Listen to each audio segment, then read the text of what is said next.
Gender. Are you recording? Yeah. Am I a bug? You're a bug. Good, okay. I am my avatar and you're a bug. Perfect. I hope you're not doing anything weird because now I cannot see what you're doing. I can share on, if you want to have a visual, I can share it on Discord. It's fine. So you get in the zone. I trust you. I trust you. No, here you go. No trust. No trust allowed here. There. Beautiful. One brain cell. Hell yeah. You put the dragon on the shelf. Yeah. God, I really need to update back. Oh god, now I need to work.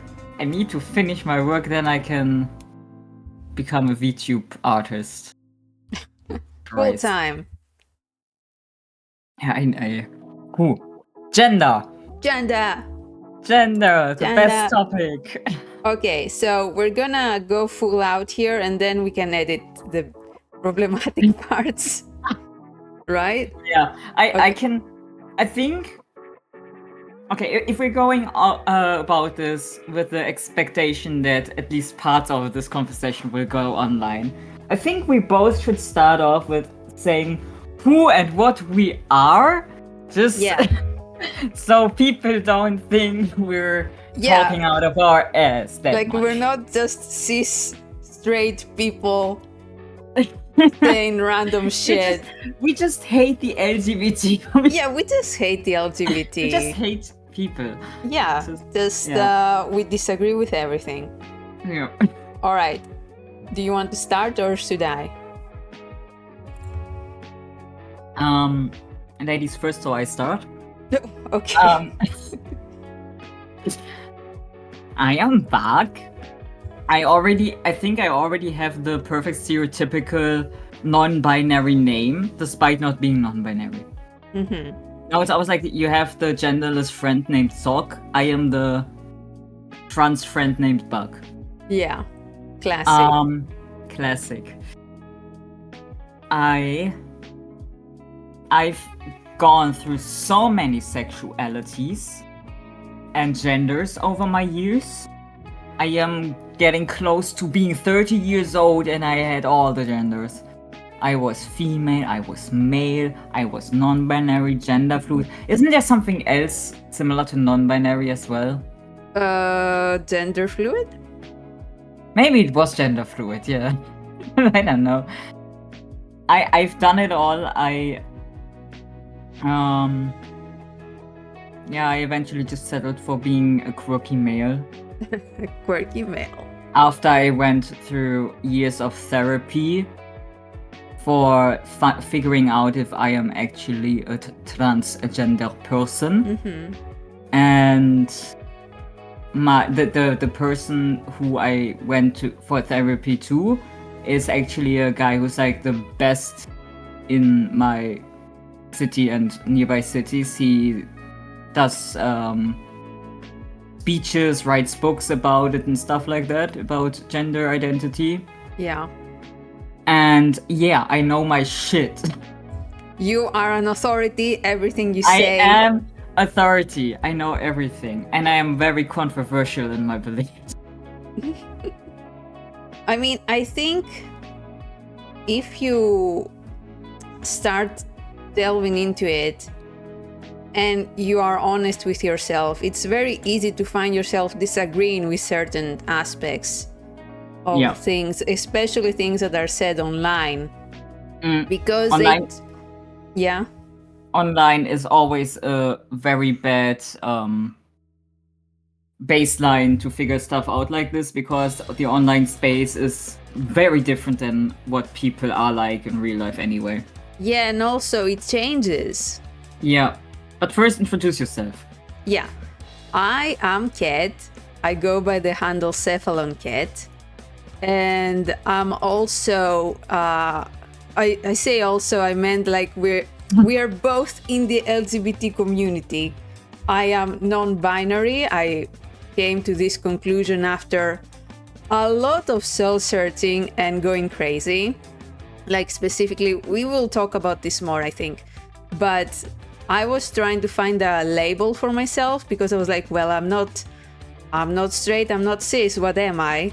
And I was going crazy, and then I was like, okay, I'll just use non-binary and it's fine.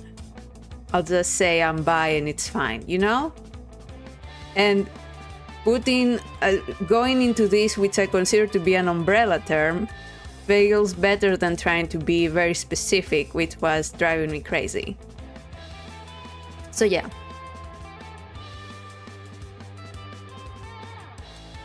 I don't know if you could hear it, but I tried to clap. Oh, I could not hear it. I thought you were just stunned into silence. I mean, yes, that's why I clapped. Speechless. Speechless. So I think we already have the similar experience that trying to find a label made us go insane, so we just ended up settling for whatever felt right at the moment.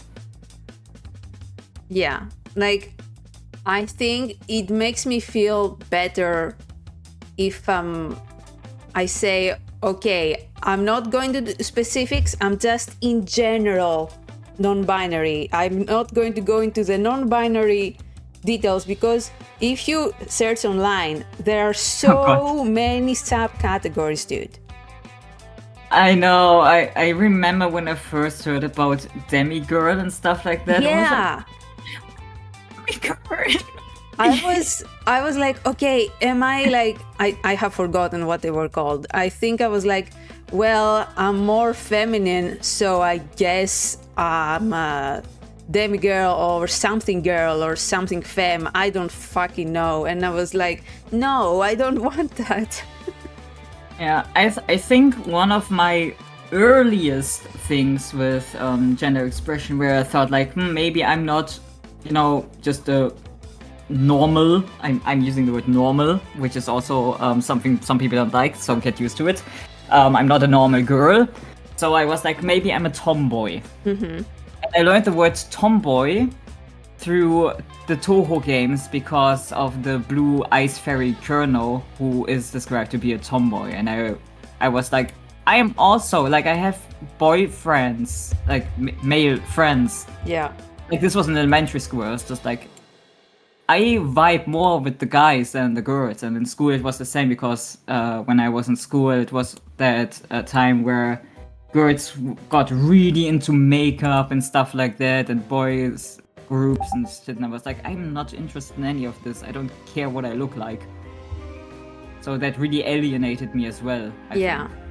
Which, I mean, what you're doing right now, I would consider, the ideal. You're not letting gender stereotypes define you, like stop you from wearing something or something like that, you know? Yeah. You are the ideal male. You may hate it, but this is what peak masculinity looks like. Which is extra amazing considering I am currently a bug on the screen. Yeah. I believe this is also for me a plus that it's a curse and a blessing that I grew up in the cosplay community, basically. Mm-hmm. I started cosplaying when I was 14, and I think it kind of messed me up in the way that the cosplay community was what introduced me to all the gender and sexuality identities and made me start freaking out about trying to figure out what I am. Right. Because I think I don't only think, I know that it drove me insane. It was so exhausting because everybody I knew was like, oh, I'm this, I'm that, and blah blah blah, and I was like, I have no fucking idea. But the blessing in the end was that thanks to cosplay, I started cosplaying when I identified as a woman, girl, I guess. And I already started cosplaying by doing crossplay, so I always cosplayed as males. So I knew that I was comfortable portraying myself in a masculine way. And now that I am over a year on testosterone and all that stuff, and I get identified by other people, I'm passing now.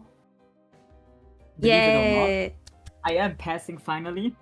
I still sometimes, not as much anymore, but sometimes I still crossplay as female characters. It's getting a little bit harder now because my face is more masculine, and I personally just don't like my masculine face on a cutesy anime girl. Right. It's just my personal preference.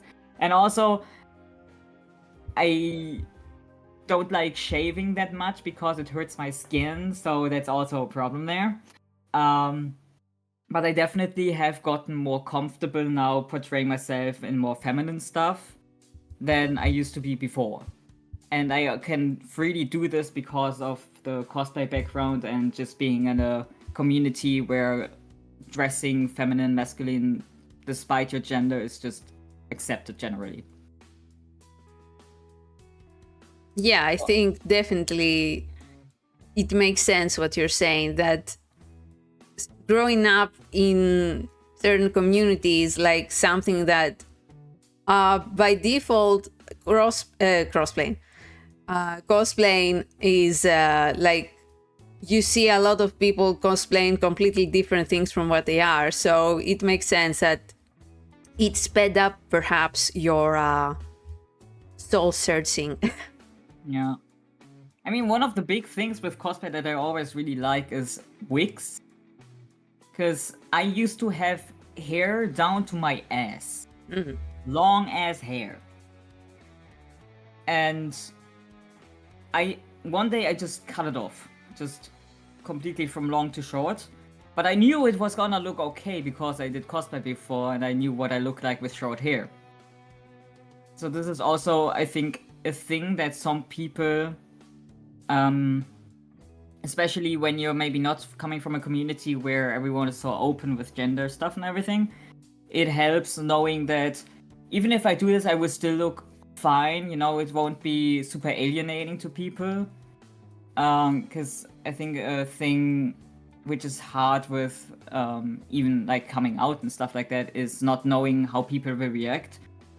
So being able to portray myself as different things before I knew kind of what to expect as a reaction. Yeah. It just, you know, those are the good things, but also cosplay community is a fucking shit show by now. So you get this in it because I also got some transphobic stuff on there as well. But Oh, really?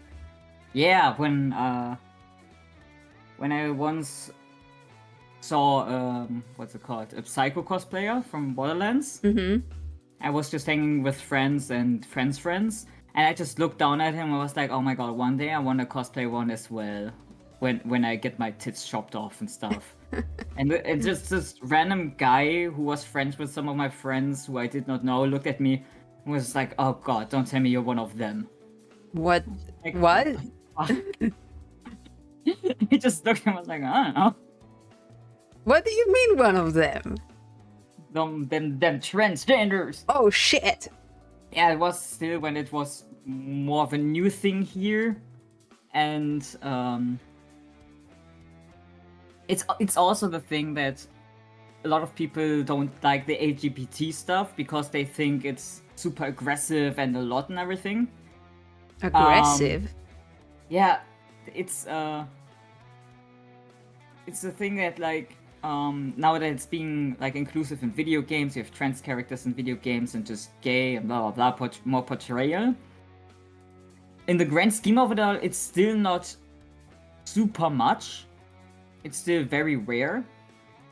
But if you're in an online space, you feel like you get bombarded with it sometimes. But it also just depends on the circuits you're in. It's the same thing like me on Tumblr. I think Tumblr is a specific thing, but it's just the circuit that I built myself on Tumblr.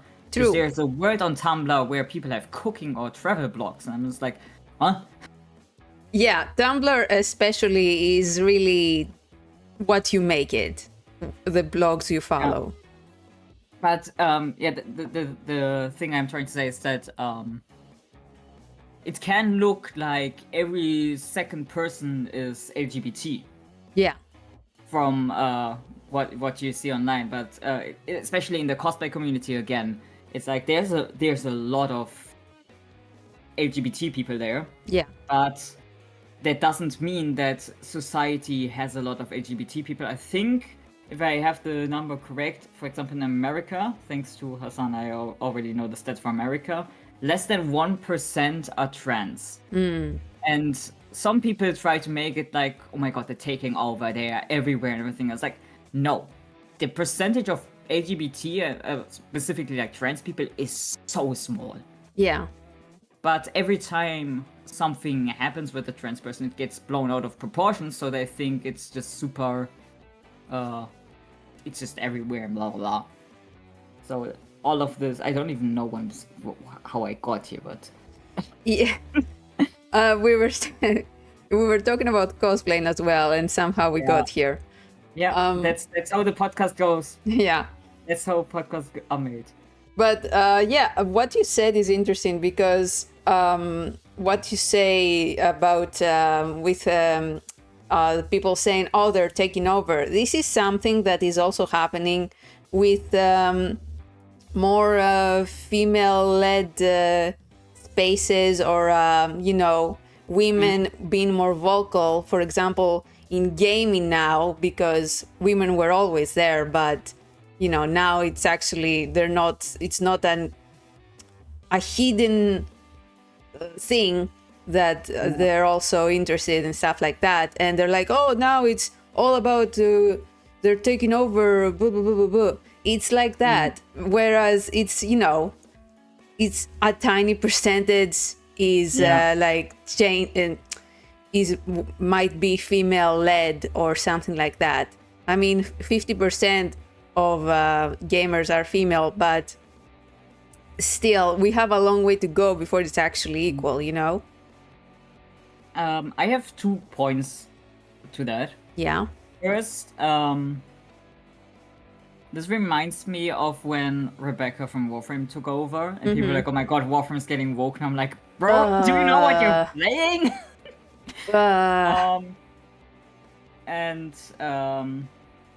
Also, Rebecca she's been here since the beginning, right? Yeah. She is Lotus. She's fucking Lotus, dude. One thing that I find really funny, because I had a similar conversation with, like the topic came up with my mother as well, when we were looking at giant titty anime figurines. Oh, great. Because a lot of people think that this is what men are into. And of course, men are into it. But I have a very specific thing where I'm always like, women are fucking feral. It's not just the men. Women also greatly enjoy big titty anime girls. Both in video games or in general. Lesbians, Yeah. Or bi. Like, it's not just the men who like it, so pretending like women will destroy and unsexualize your video games and stuff like that is just not correct. I know, for example, I love ball-jointed dolls. And I follow a creator who makes bodies for them, and she just suddenly started making these kind of latex soft bodies for the dolls with giant tits and ass. And they look really good, but I'm like, men are not necessarily the people who sexualize things. Women also sexualize women. And it's not a problem, it's the pretending like women will make your women in video games ugly and stuff like, no. This is not how it works. Reason... What? Yeah, continue, please. And the reason why video games are getting more, I'm saying this in like quotations, woke, is just graphics are getting better. So character models are getting more realistic looking.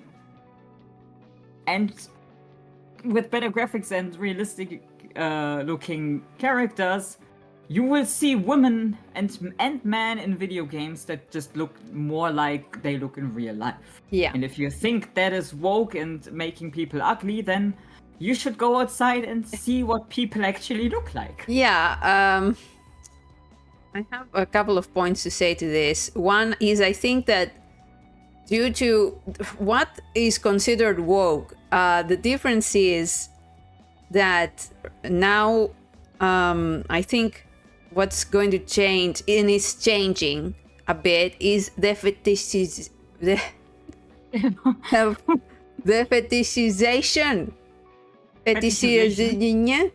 of characters. Like, they will still be sexy, but they will not be to the point where they lose everything else, like personality, stuff like that. Like, an outfit can be sexy, but it can also tell a story. If it's only a sexy outfit, it's, you know, it's different. For example, like Lara Croft. Yeah. I've seen a lot of tweets lately about how people are mad that the Lara Croft anime, she doesn't look like they pictured her. And they put the old Lara Croft side to side, and like, you see that the people have lost the plot by going, oh, it's woke now. They've clearly lost the plot. Have you seen how Lara Croft looks in the anime? No, I'm gonna Google. Yeah, Google it. She's basically just a pretty woman. A beautiful woman that has a little bit of muscle and big lips. You know, she kind of looks like God, what's her name in Avatar? Korra? Yeah. Did you see Korra? No. Like a picture of her before? I'm sure I have, but I don't. Because this is like I can send you a picture if I manage to. It's just that, yeah, sexy buff lady. I don't know how old Korra is. Can I call her a sexy buff lady, or I'm gonna get in trouble here? I mean, she's not my type. Okay, I'm gonna shut up because this isn't Avatar about children avatars? I mean, but Korra is the another adaptation, so right. Oh. Well, I wouldn't know. I thought. But yeah, she's 21. Yeah. I mean, she starts off as 17, but in the last part, she's 21. So okay. She is okay. Okay, you're safe. Oh god. I mean, she's not my type anyway, so I just... Yeah. But okay. Yeah, the point is that Lara Croft, she has muscles because it makes sense that she has muscles. She does like fucking acrobatics and shit like that. Like, it makes sense. But she's also still an extremely beautiful woman. But people are so caught up in the trend. I think it's mostly that it's trendy right now to call everything woke. And they don't even realize that the original model of Lara Croft, the super low pixel one, actually looks a bit more masculine, dare I say. But the graphics could not, you know, do a realistic job of that. So yeah, people have lost the plot, is my opinion. Yeah, I mean, definitely. But let's see, Korra. Oh yeah, I've seen her. Even the outfit is very similar. Yeah, like the cut of it and the colors. And also the whole thing with the woke and everything. It's also such a very specific taste, because what a person finds as sexy or sexualized is different for everybody else. Yeah. So there are a lot of guys and girls who love a muscle mummy. True. Yeah. So being like, oh, this is woke because she looks masculine, which just means she has muscles or stuff like that. Because let's be real, Lara Croft, even in the anime, does not look masculine. Come on. Yeah, she does not, clearly. She does not look masculine. But if you see, oh my god, if you see on Twitter, people, Twitter, people are like, oh, she looks masculine here and here and here, and they point out like the jaw being like a like not even a centimeter longer, and they actually, which is hilarious, they point out the lips as being too thick for a woman, which is like, huh? And things like that. It's like people are just I have thick lips. people. Also a thing where I thought, bro, get a grip is classic Silent Hill 2 remake, right? Yeah. Is that one woman whose name I always forget? Mary. No, the No? one with black hair. The one that everyone says looks super ugly now. I thought it was Mary. Angela, I think. Yeah, Angela. Oh, I thought it was Mary. I mixed the two up, I guess. Mary has blonde hair. Oh, okay. Yeah, Angela. It's like people are like, oh, she's not ugly. Like they're like, oh, she's ugly and fat. She's nah. She's Counterpoint. I don't think the character, if I remember correctly, I don't think that character is meant to be super pretty. No, she's just a woman. But yeah. But it was like, I never played Silent Hill. I kind of want to play the remake just because it's a remake, probably plays better, and I always wanted to play a Silent Hill game. Yeah. Though I probably should play Silent Hill 3 as well because that's where my favorite character is in. But yeah, Angela, I think was a thing. Like I think she has like a really traumatic story and everything. Because I remember that she is in a room with this monster that is kind of like a table. And I think you kind of kill it and then she goes off on it. And I think the monster is called Daddy. Yeah. The implications in that room is just like, yeah, very bad. Let's not. So yeah, Silent Hill in general is just a very artistic interpretation of things and stuff. I don't know how correct this is. I recently read something where it was said that the hellscape is, I think the hellscape is different for everyone, and for him it's like sexual frustration and stuff like that. Yeah, like a famous line where a character says they look like monsters to you. Like, it looks different for everyone. Yeah, and in general, it's also the thing of like, everybody is always focused on women in video games. Yeah. This is a horrible comparison, but look, for example, at fucking Pyramid Head. Ignore the Pyramid Head, but the body type. Because then it's just like, men in video games are always so, like, the protagonists at least, are so over-sexualized.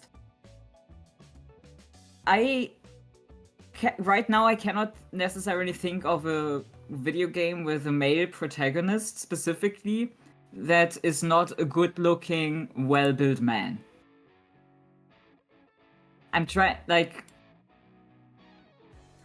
most of the games that I at least know, of course, if you take out like fucking children games like Rayman or shit like that, but men in video games are fucking sexy.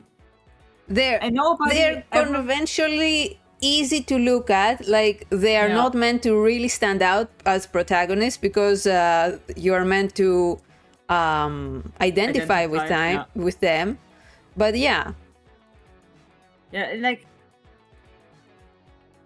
nobody puts that into perspective as well, because whenever there is a game with ugly men in them, which I'm saying very loosely because everyone is beautiful, nobody says anything. It's like, best example, Fingers in Cyberpunk. Remember who Fingers was? The guy that you like with no face? Not what? What? No face? He has, like, his face is cybernetic. No, that's Dum Dum. Oh, sorry. Fingers is the Ripper dog. With the, who gets Eve, whatever. It's like, nobody ever complains about ugly men in video games. Or when they do, people do, but it's just very specific things. But it's just, it's normal. But as soon as there's an quotations ugly woman in the video game, people are like, oh my god, this is woke. Yeah. And it's just so weird. Like, you have all these, like, female protagonists in video games are often always very beautiful. Nier Automata, Lollipop Chainsaw. Yeah. I was about to say Taylor Swift. Taylor Lara Swift. Croft. I mean Lara Croft. Taylor Swift as well. Yeah. God. It's like, it's so weird. Why are women being treated differently? Huh. In this essay, I will. Could it be sexism in society? Yeah, it's just video game spaces are so weird. But also because you mentioned earlier with sexy outfits and stuff like that, with it being part of the plot or having a reason for a sexy outfit. Supersonico. Do you know Supersonico? No. Big titty anime girl. Mm-hmm. Like really, really big titty anime girl. It's a whole show, and there are figurines of her. It's fan service. But I watched Supersonico and I was actually like, yeah, tits out and all, over sexualized to hell and back, fan service pure. But the plot and the characters are actually so sweet, because it's kind of like also a plot point that she is this sexy girl. And she does like sexy photo shoots and stuff, but her manager and everyone always tries to protect her from like getting abused because of it and everything. It's super sweet. And also she's very relatable, waking up late, has a lot of cats, you know. Nice. It's very sweet, and it's like you can have both things. You can have well-balanced characters and also put some fan service in there. And Also, yeah, and all the people who complain that, but this character in this horror game is not fappable. There is so much fappable stuff out there. There's so much you can pick from. It's fine. Nobody's taking away. Yeah, nobody. Also, with a nice example of saying that, oh, women are destroying. Bayonetta, one of the fucking sexiest dom mummies, amazing, hot, holy shit, imaginable. Her design was created by a woman, in fact. Yeah. And it's unapologetically sexy. It works. Her clothing is her fucking hair. Yeah, fucking amazing.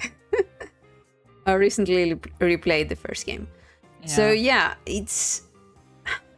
it goes both ways. And in fact, I think you would find, if we really dig into it, that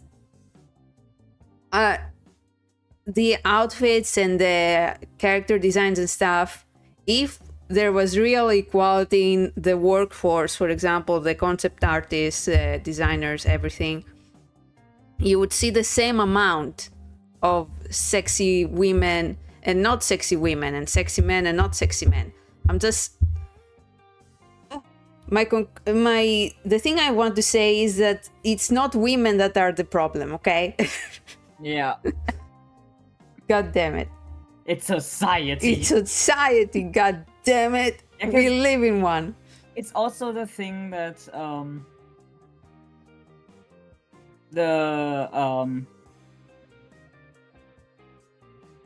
there's oh god, I don't know how to say this. The people who are the problem are, and now we're going into the dangerous thing, are the people who think they are woke. And let's exchange words here. Being woke, for me, like in the best terms, is like being inclusive and respectful. Not in the way inclusive, because I think inclusive is just like it's the same with what's the word? Oh god, this is bad that I'm struggling to find this word right now. Wait, shit. In your own words. I'm so sorry. The movement to include more women and equal rights.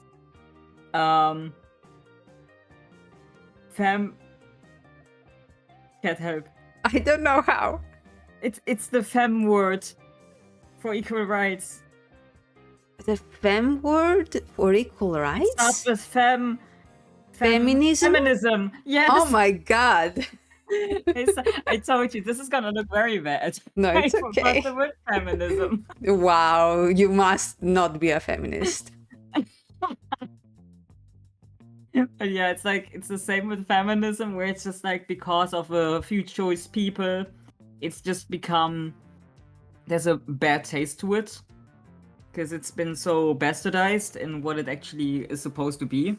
For Right. example, with feminism is supposed to be equal rights, but a loud minority made it sound like women want men to die, which is not I or want think more rights. I think you're thinking of TERFs, No, radical feminists.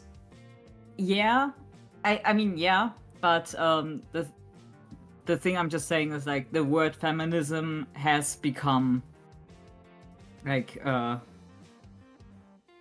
ruined because of people like that. It's not just TERFs. It's like I think that's I don't 100% agree in that. I think the word feminism continues being a good thing, but people want you to think it's bad. Do you know what I mean? yeah, no, I'm not saying that I'm not trying to say that it is bad or anything. I think it's also again a thing that is more present in the online space because For sure. Technically I am a feminist because I like equal rights. I think men and women should be the exact same. I think everyone should be the exact same. Gender and sexuality has nothing to do with your rights and all that stuff. I think that's just a logical thing. And as we said, like online especially, you have those people who put big and fat in their profile description. I'm a feminist. Men are there. You know the type of people I mean, right? I guess so, yeah. Yeah.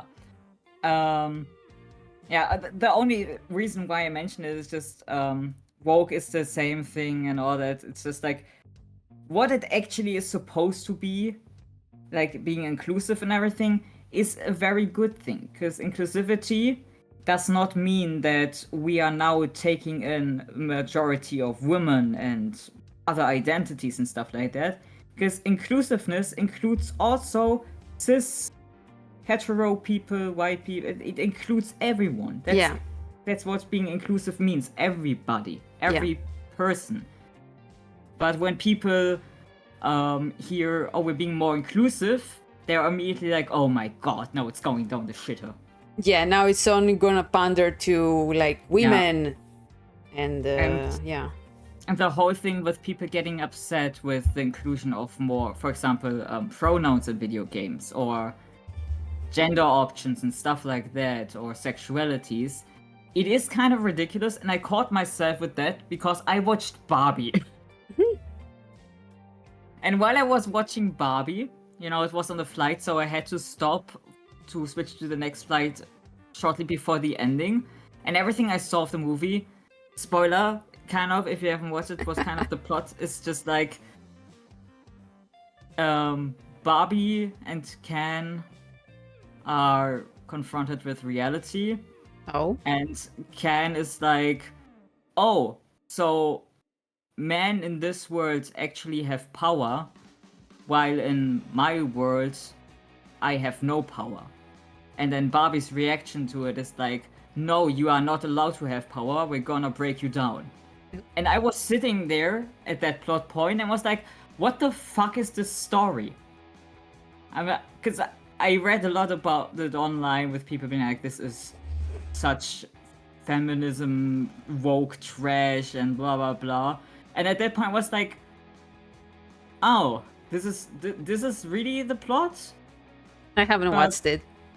Yeah, and you know, it's a very, very good movie, and the plot is more than just that. Because, as I said, at that point where I was stuck there, I didn't watch it to the end. So, still, I recommend the movie. It's very well made as well.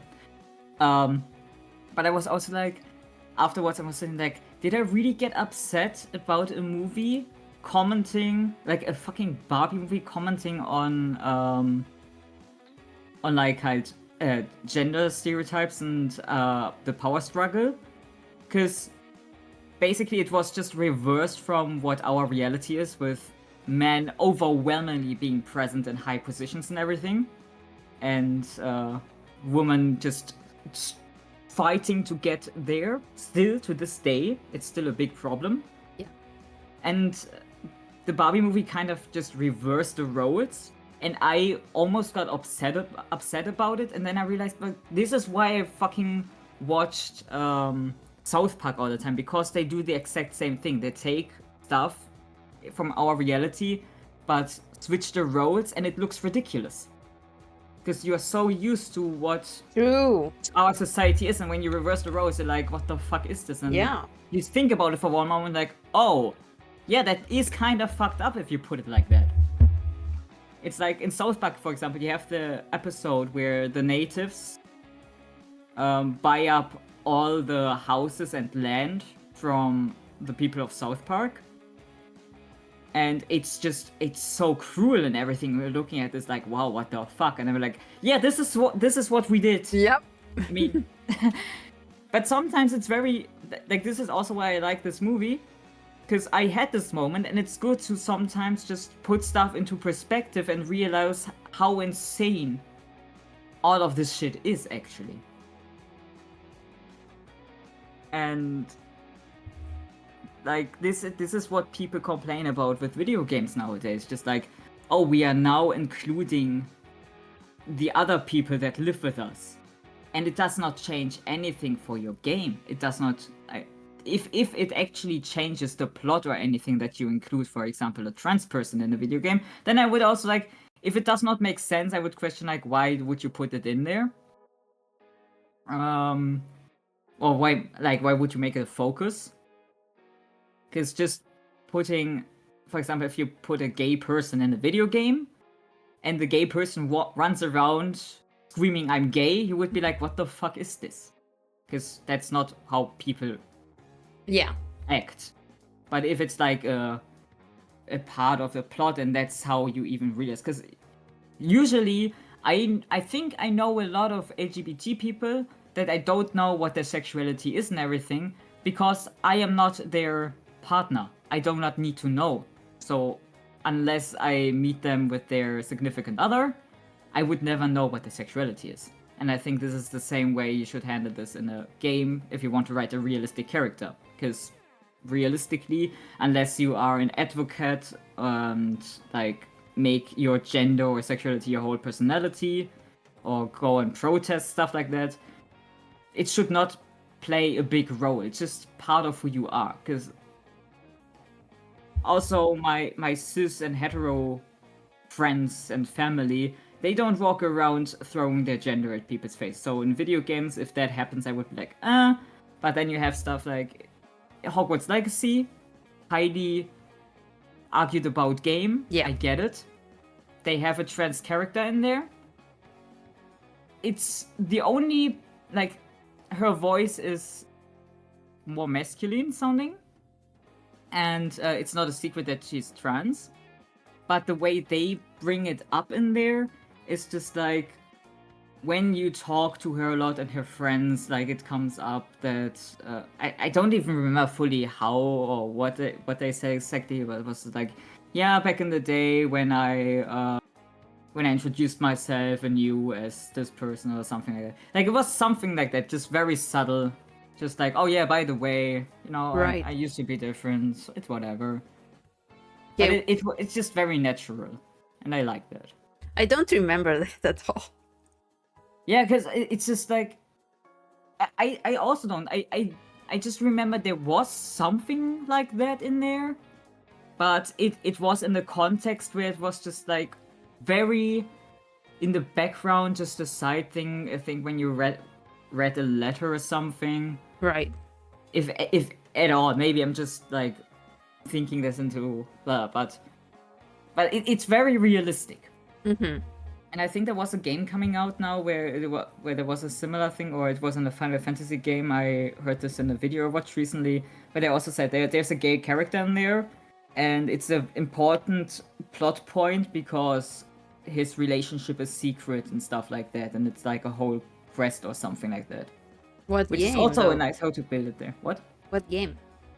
I think it was Final Fantasy, some Final Fantasy 16 or something. I have no fucking idea. What Final Interesting. Fantasy.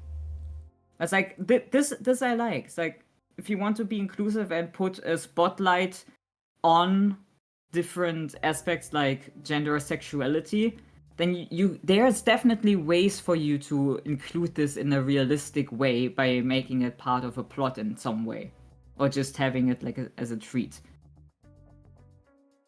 And I think that's perfectly fine. Yeah. If you want to make a game that is specifically about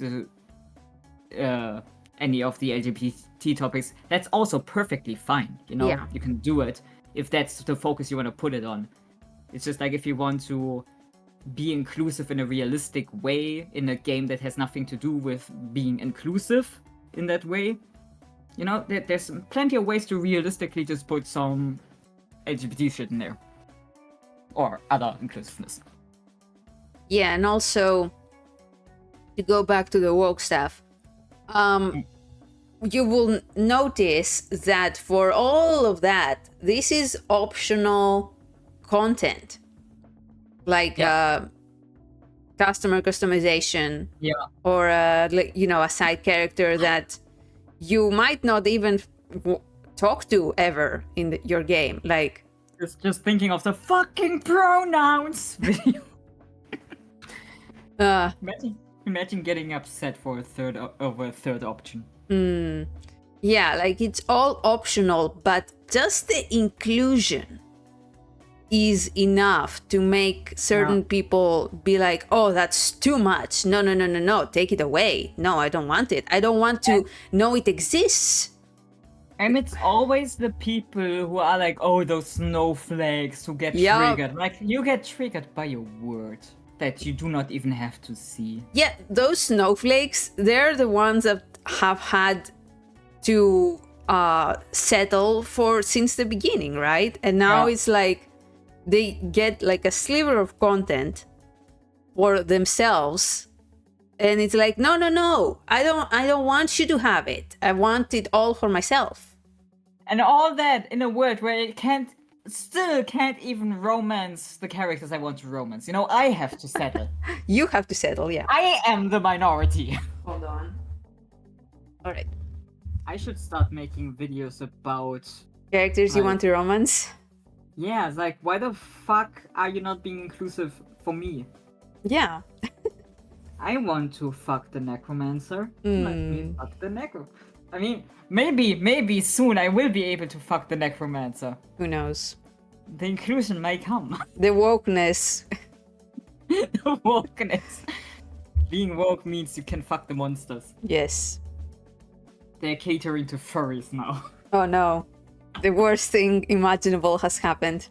Hey, you guys are worried about the LGBT community? Oh boy. Worried about the furries. We're coming in hot. But yeah, it's just it's silly is what it is. Yeah.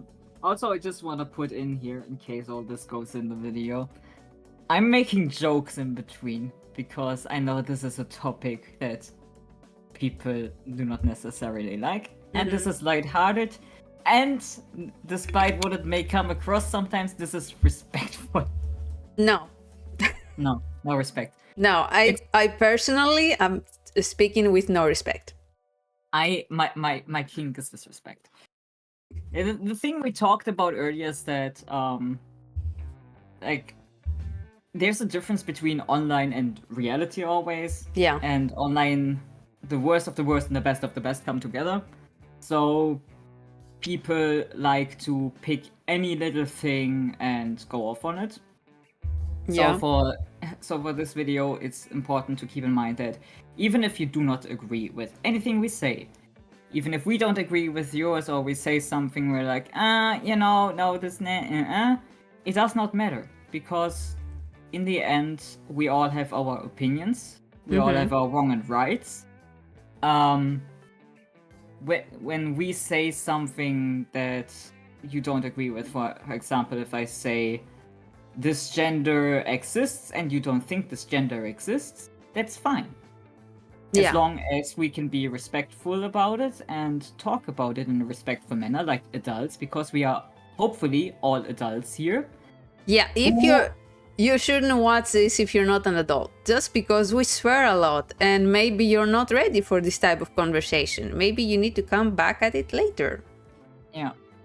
And even if you get upset about things, or even if you think that, for example, transgenderism, trans identity does not exist, for example, if it's trash or whatever, take a moment, sit back, and think. You are absolutely free to believe that. I do not care. But does it affect you? Does it affect your life that some people exist in a different way? If not, then, it's fine. There's a lot of things, which is how we got to this conversation in the beginning. There's a lot of things I don't agree with the LGBT community. I generally never claim to be part of the LGBT community because I have had a lot of bad experiences with it in real life.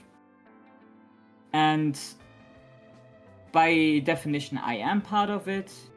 I hold beliefs that do not align with many people in the community or a few people in the community. And it's fine, because in the end, I am allowed to have my opinions. I still treat people with respect, as long as they deserve respect. I can be very disrespectful, but if you tell me your gender and your pronouns, it does not matter if I think they are real. I will use them because I respect other people. And my opinion does not fucking matter. Nobody's opinion matters. We just respect each other here. Do we? Well, Kat does not respect me. But I'm joshing, yeah. I'm no, joshing. You're not. Okay, yeah, I think you put it very politely.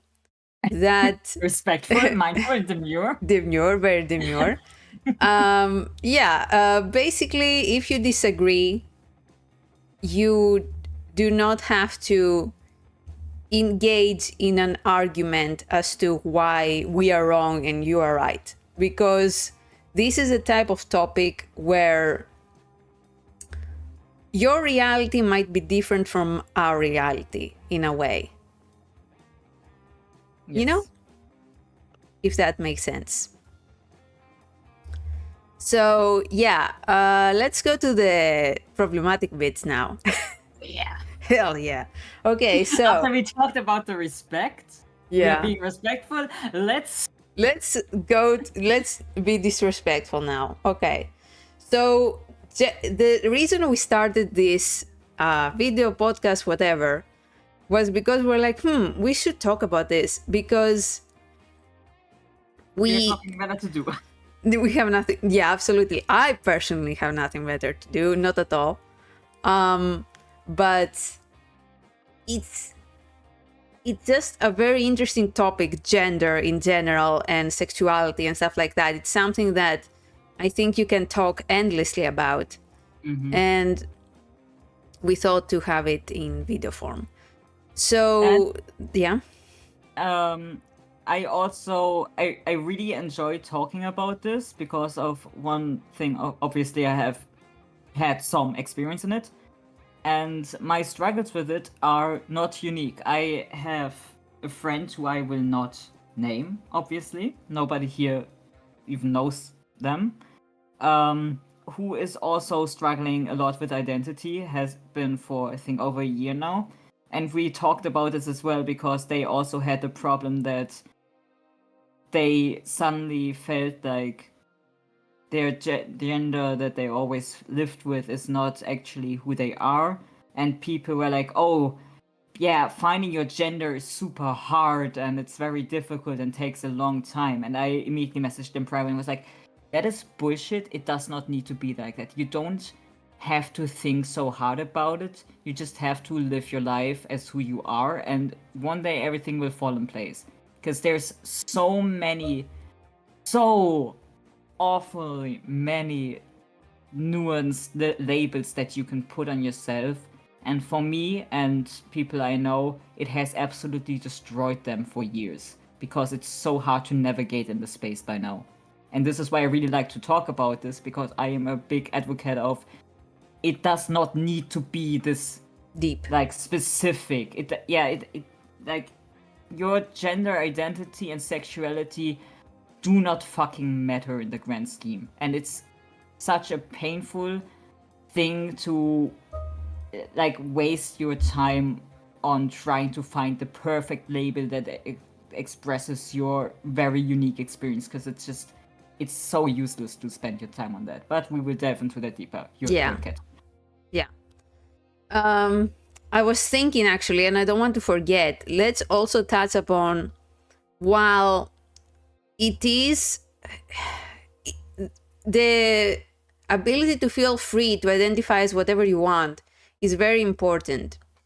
And also to feel like you're not tied to something is very important. Like, I think that's what was really difficult for me when I was trying to figure myself out, was like, okay, if I say I'm this, then it means I'm this forever. But that's not the case. Yeah. If you change your mind later, it's fine. It's not the end of the world. Oh, yeah. Yeah. Yeah, Like, yeah. A friend of mine, another friend, I have many friends all of a sudden. Wow. A friend of mine, when I don't even know what gender they identify with right now. I think when I first met them, they went with gender fluid. Mm-hmm. And they also got just super exhausted with it, because as gender fluid, you always have to be like tell people basically what gender, what pronouns to use at any day if you switch around. Apparently, I don't know. But yeah, it was very difficult, and they posted in their story once, were like, I don't like the name I'm going with anymore, but I don't want to change it again because people will get annoyed. And I'm like, bro, I change my name every damn week. It's fine, you know? Just just test it. Because I also, my mother tries really hard to call me Will. Mm-hmm. And now that we were on vacation together, whenever she called me with Will, I did not react. Because I am not used to people calling me that. And I had this moment where, like, okay, I went through so many names. I went with Mark and Will, so many names. And I was like, you know what? I keep thinking about, like, what is a realistic name? What is a good name? What would my parents call me and everything? And I'm like, everybody calls me Buck. And Buck, I can just write it as the name Buck. Maybe I should just go with Buck, because I am so trained to react to Buck. Which again was a thing. I spent so much time thinking about a name. Why don't I just use the name that everybody calls me with already? Yeah, it's just legally that you might. No, Buck is an English name. It is? Yeah, B-U-C-K, I think. Or with B-U-C-K. Buck. That's Buck, not Bug. But it sounds the same to me. But, you know, it's just like, it's Buck. Mm. But I react to the name Bug. This is what I mean. Like, I change my name all the time because I just cannot find a name that I vibe with. And the only name I vibe with by now is Bug. Yeah. Because people have been calling me that since I was 16. Mm-hmm. I never chose this name. People just started calling me that as well. Interesting. Just went with it. Yeah, like, Honest yeah. thoughts about the name bug. r/name nerds. I mean, yeah, when I think of you, I think of Bug. Yeah. Like, all my friends call me Bug. My sister sometimes calls me Bug. That's funny. Yeah, it's just, but this is what I mean when I say it's like, do not waste your time with thinking about it. Eventually, things will just come to you. Like me suddenly realizing, yeah, maybe I am actually just Bug. Maybe you are a Bug. Maybe I am a Bug.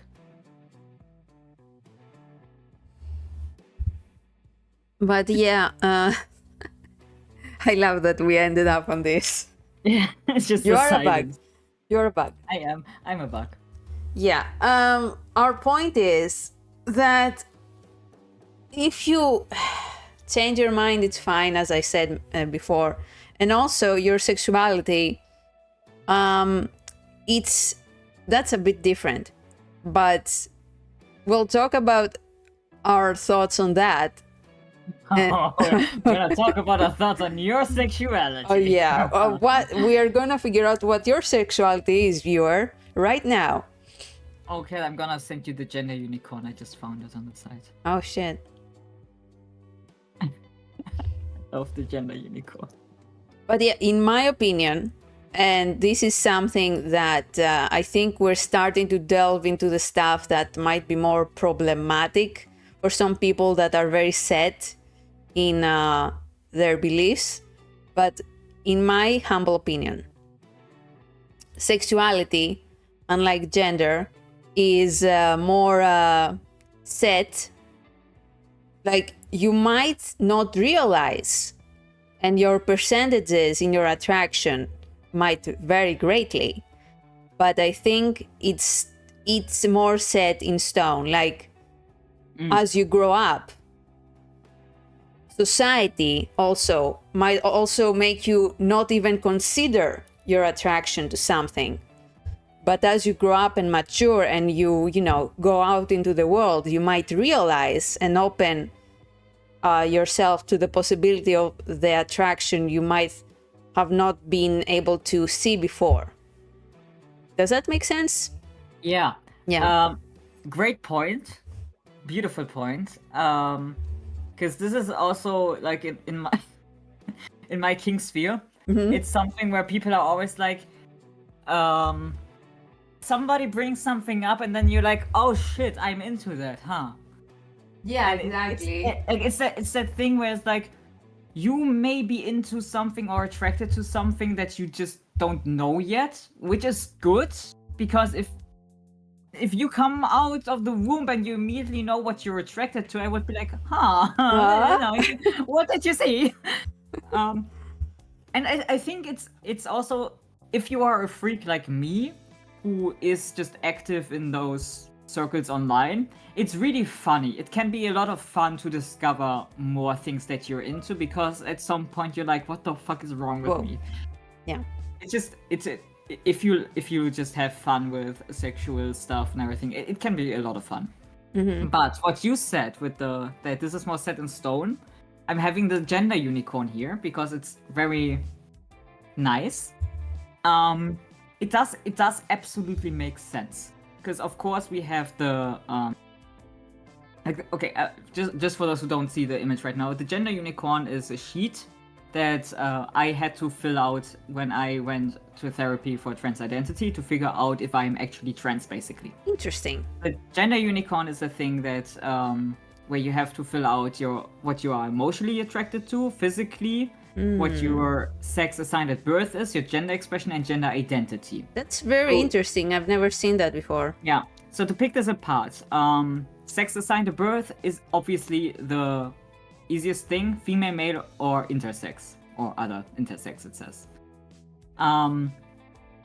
Though it's also, I think, the thing that a lot of people don't know they're intersex because they get operated on when they come out of the womb, basically. Well, that is a whole another can that I don't think we're gonna open today, because as far as I know, neither of us are intersex. Yeah, but also I don't think we're educated on it. Yeah, we do not have a leg to stand on here. So yeah, sex assigned at birth, easy, boom, bam, done. what you are emotionally attracted to is, for example, for me, I would say any gender, anything. Because I think emotional attraction is very easily built, because I don't know if this is weird to say, but what is an emotional attraction? Am I emotionally attracted to my friends? I think that I would consider emotional attraction to consider like falling in love with someone. Like not just being attracted to their physical appearance. Yeah, that is the actually love. Okay, emotional attraction is love. Yeah. And with love, I always say that I would, if I would marry someone, if I would get in a relationship with someone, this is my connection, I would do it with my best friend. Because I want to be a couple with my best friend. Sorry, cat. Oh. I learned like this. But for example, I would say emotionally attracted, I would be attracted to the personality and not the physical thing.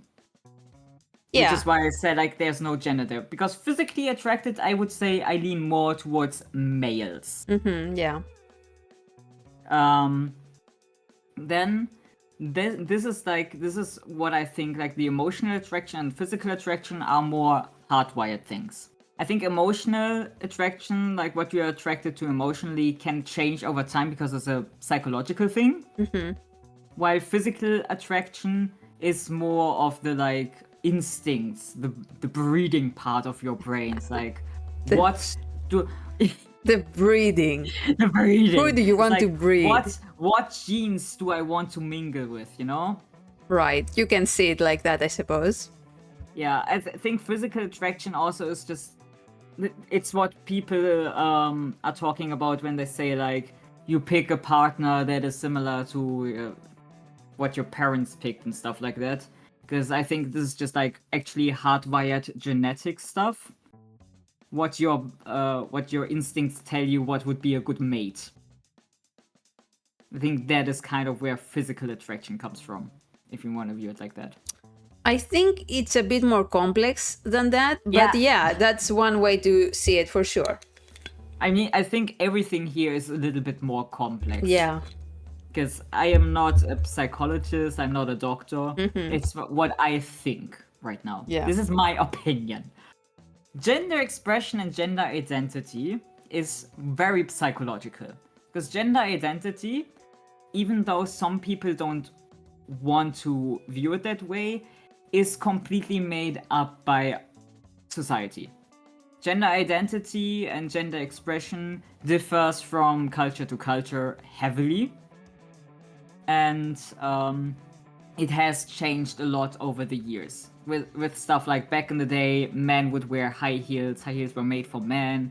Men would wear skirts and dresses and wigs and stuff. And now you would say that's a very female trait. Yeah. Also, what colors are identified with what gender has changed a lot over the years. A very famous mustache man was the one who changed blue from being a female thing to a male thing. And everyone to this day just goes with it. Right, in our society. It just, those things change. So gender identity is simply based on your society and what role you identify with. For example, in a very stereotypical male and female driven society, if you are a person who wants to do physical labor and be like muscular and everything, you would probably be more into the direction of male gender identity, because that is just what you identify with more. And vice versa, which is also why the term like tomboy exists, because it's a girl who is masculine, so she's like, I don't know what the term comes from, but like it's viewed more masculine just because of the way they behave. Gender expression then on the other hand is just like what you look like. Me personally, I would identify as a male, a man. But my expression is all over the place, which is why for a very long time I identified as gender fluid. Because on some days I feel more like wearing traditionally male, just casual stuff, while on other days I like to put on makeup and maybe more feminine or frilly clothing and stuff like that, because I just like to play around with it. Yeah. And for me, it's the thing where it took me a long time to realize that just because I like to dress male or masculine and feminine, it does not change my gender. It's just like what I feel like wearing, while my gender is a whole other separate thing. And the whole gender identity and gender expression does, for example, not exist in the animal kingdom in that way. You could maybe in some animals, but I cannot think of anything right now. And like the whole thing with LGBT being blah blah blah, brainworm. Animals are gay. We know that. We have known this for all eternity. This is not a secret anymore. And also, animals can just switch their sex. You know, that's just something they can do. What? Yeah, but yeah, there are fish who can change their sex. They're clownfish. They can switch from male to female. Yeah, it's just that I think, unless in the future we learn different, humans are a bit more complex no. What are you saying? A human is more complex than a clownfish? Oh, I don't want to presume. No, the thing I'm saying with this is that there are people who are like pretending that it's not natural to be LGBT, while it is and has been observed that Right. animals are fucking gay.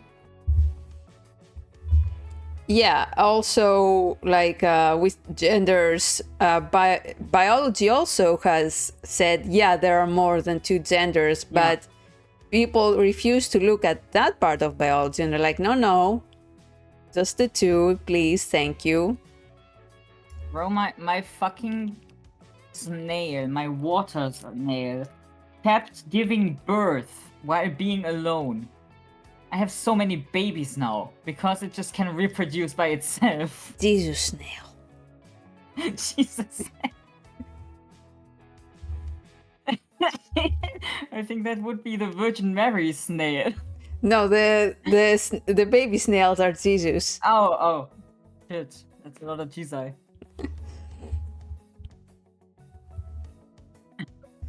I love that we say such serious things and then we're like snail Jesus. Yeah.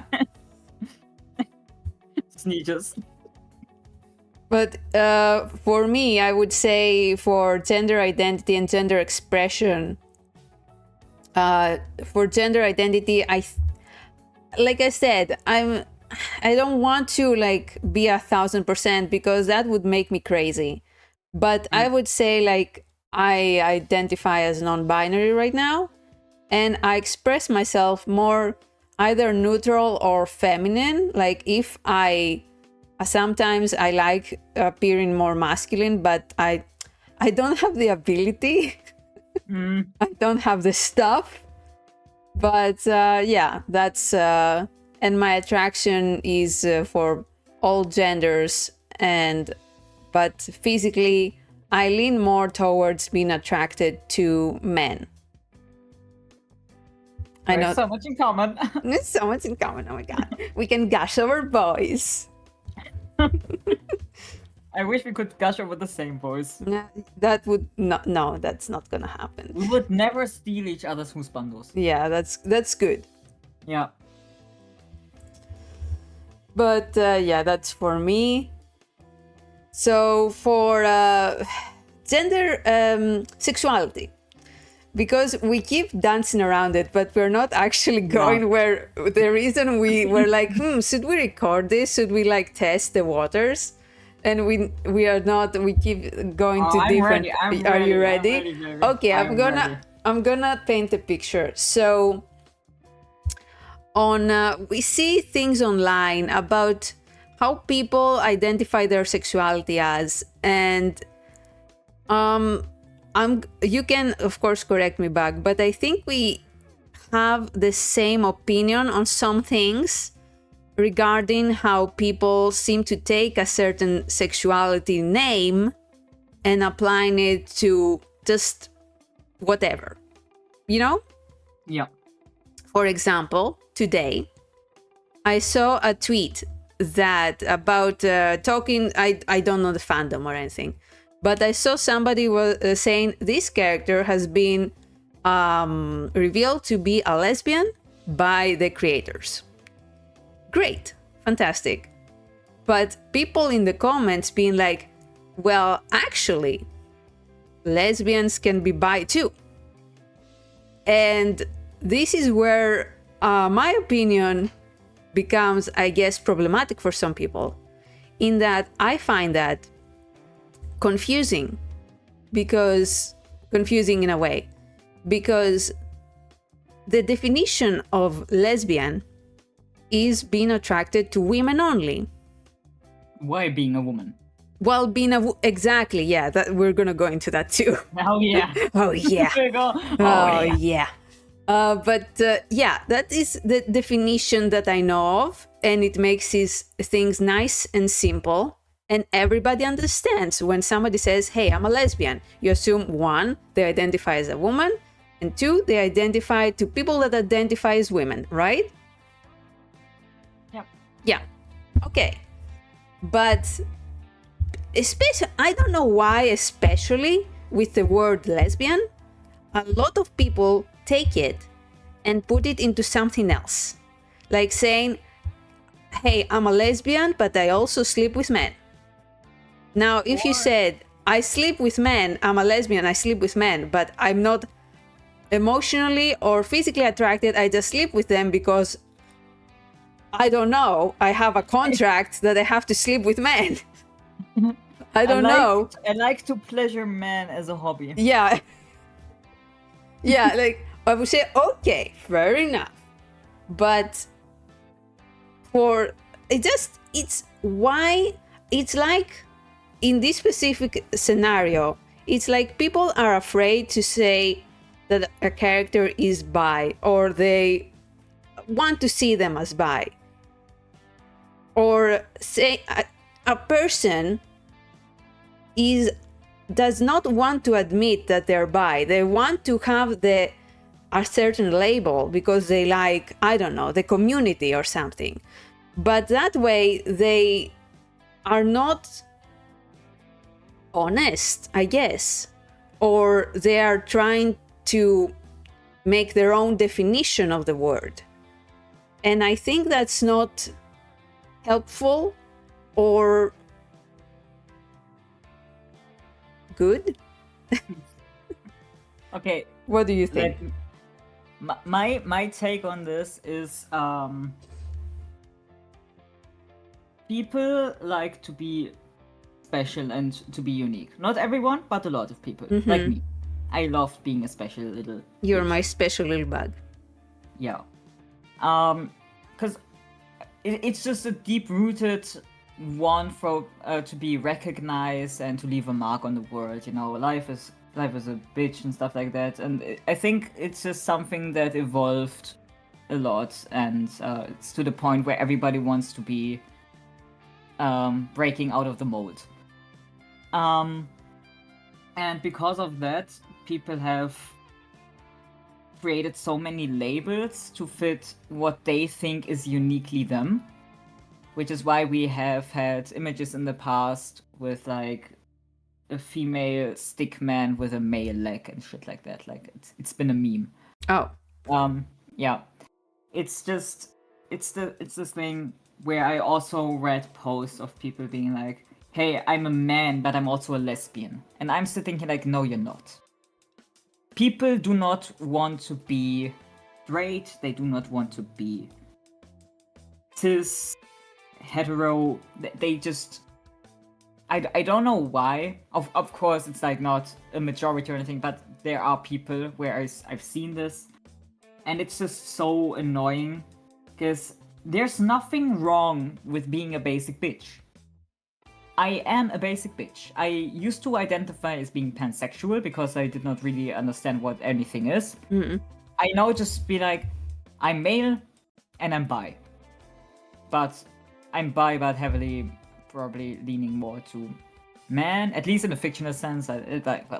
There are nuances to my sexuality and everything. To which simplify nobody- it, you are bi. Yeah, but which is like the thing, I'm saying this because nobody needs to care about my sexuality, except for the people who I want to be sexual with.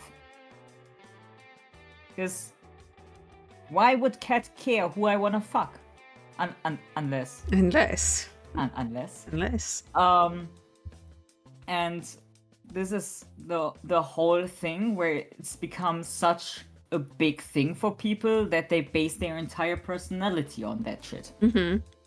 I had someone who actually by now we used to hate each other, but we're now very friendly with each other and even probably friends. I knew them from work, and them being a lesbian, her being a lesbian actually. Why am I saying them being she being a lesbian was her entire personality. She would not talk about anything but. And I think this is the thing. It's like people put so much pressure on what their sexuality is for some reason that I do not understand, that it's become such a important thing to some people that they need to elaborate on it as much as possible, which is why we ended up with having so many different genders and sexuality terms, because people just put so much importance on it that does not need to be there. Yeah. Instead of just being like, hey, I like men and women. It does not matter if you like one more than the other, like me.